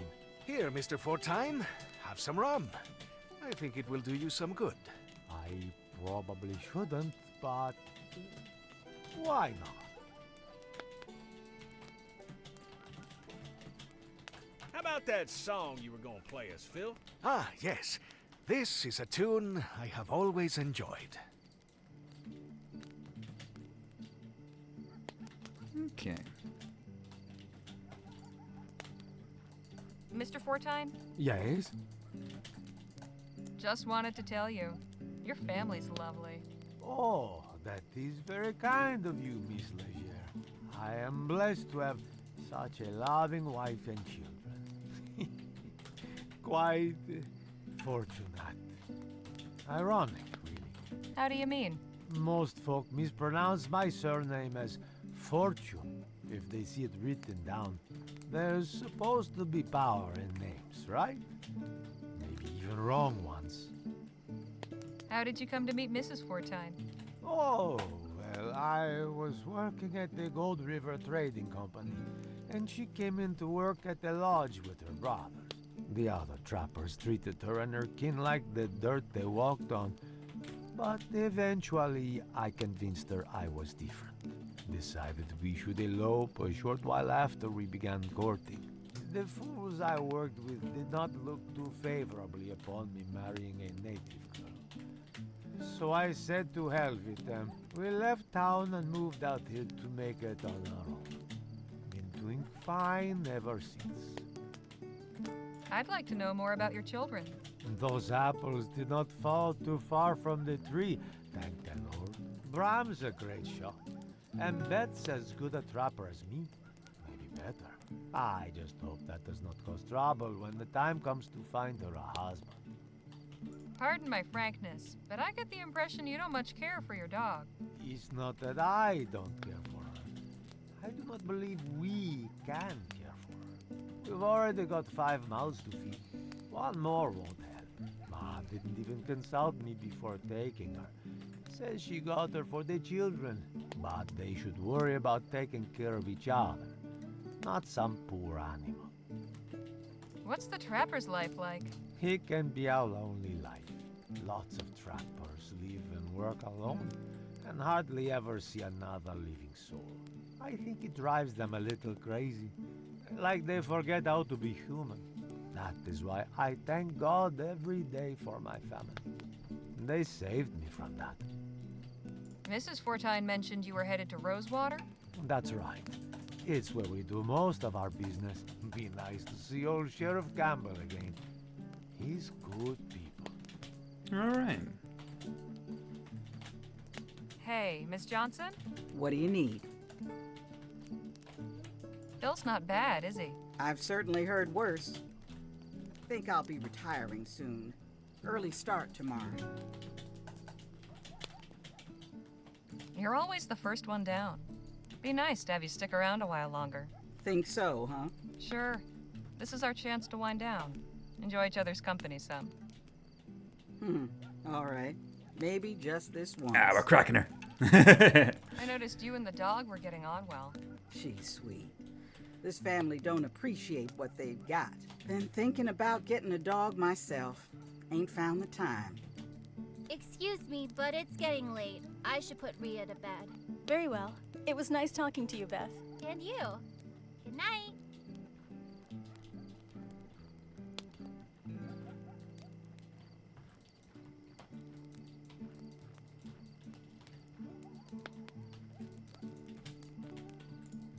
Sorry, think we could talk later? I want to hear Phil play. That's okay. Not now, Harley. I'm listening to the music. Okay, that's fine. It's so nice to have music, isn't it? All right then.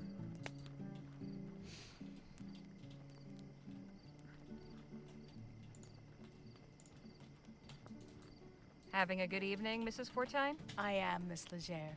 I'm so glad we did this.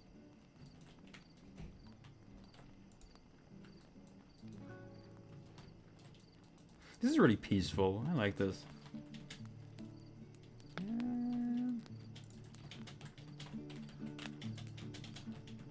Jake and Danny's tent.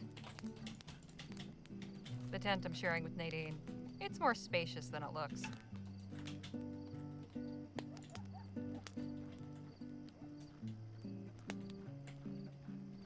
He's in the middle of playing. Mr. Fortine? Yes? I don't want to take the dog off them. Like, don't get me wrong. I would love to have a dog here. But I would feel bad taking her. I had my doubts about that contraption, but it's really come through so far.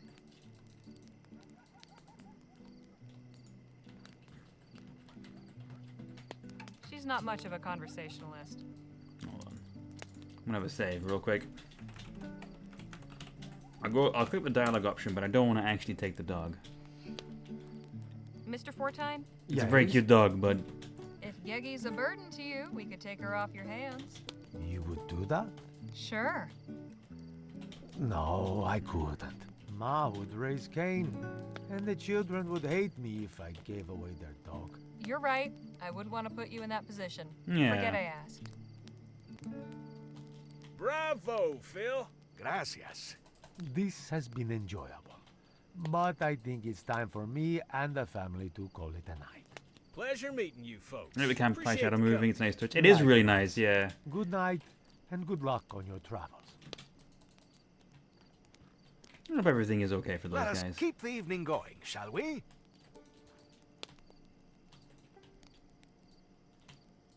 Got any more songs for us, Phil? In fact, I do. I always found this one rather beautiful.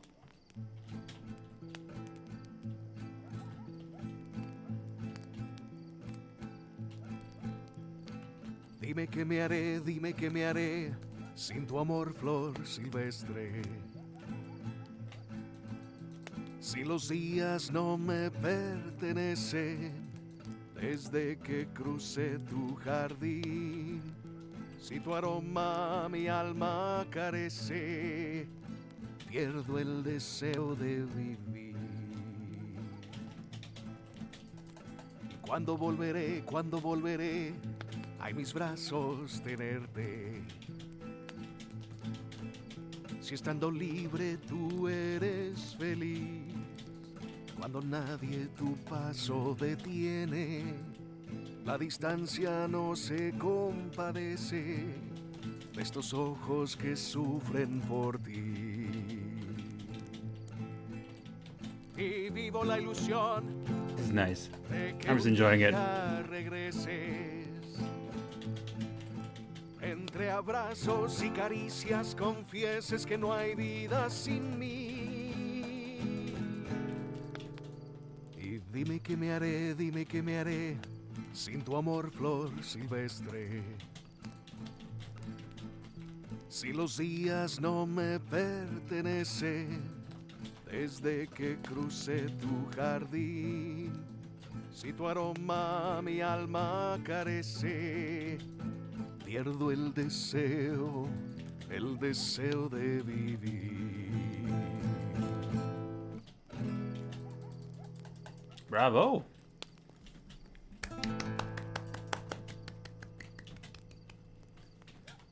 That was very nice. Goodness, that was certainly. You okay? You okay, Are- Jake? Are you crying? Of course not. Just got a cinder in my eye.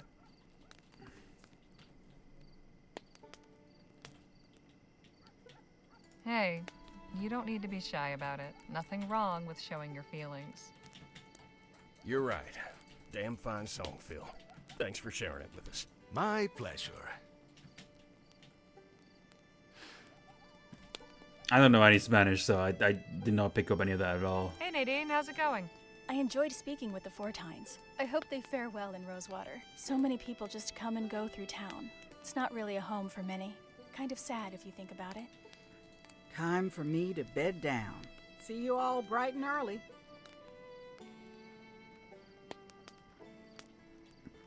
We need to get Lola a dog.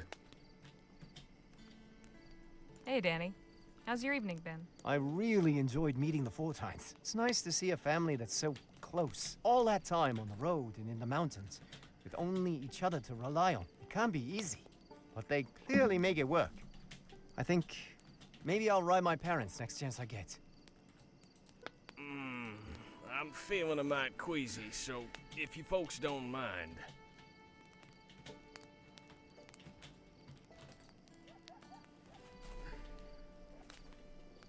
Time for me to call it a night. Good night, Harley. Buenas noches. Sleep well.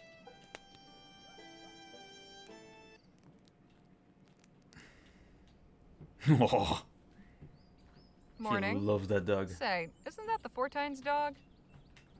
Not anymore. They let me take her. Oh, well good. Geggy didn't seem too Oh, thrilled with all the right. family. I don't think she was. And her name's not Geggy anymore. It's Lisa Lou. Aw. Good choice. She looks like a Lisa Lou. I'm glad you think so. Now come on, let's head out. We got ourselves a dog, I guess. I feel bad taking the dog off the Fortines, but if it wasn't the right place for her, then it wasn't the right place for her. Alright. I think I'm gonna wrap the stream up there, but this has been an absolute delight. I'm really excited to play more. End of stream 2. I'm not entirely certain when I'll be next streaming this, but I'll keep you guys updated with it. I'm doing more Soul Reaver tomorrow. And then the pizza party is Friday, although it won't be streamed on this channel. It's only going to be on Weirds because we're doing Jackbox. Saturday I'm busy, so I can't stream then. Sunday, I'm back at work. Might be Monday that I'm doing more Rosewater. I'm not sure yet. I'll keep you guys updated with what I'm doing. I think that's what I've noted down on my calendar is Monday. But we shall see. Right. Save that off. That definitely saved. Yep. Save it team. End of stream 2. Quit to main menu. Quit game. So the song was a love-related one about a man claiming they can't live without their love smell of roses. Can't try that whole thing right now. My hair's gone crazy. What's going on here? So thank you all for joining me today. This has been a really, really fun stream, and I'm really enjoying Rosewater. I don't know if Grundislav Games is still here, but if so, thank you for making this game. I'm really enjoying it. I'm looking forward to playing more.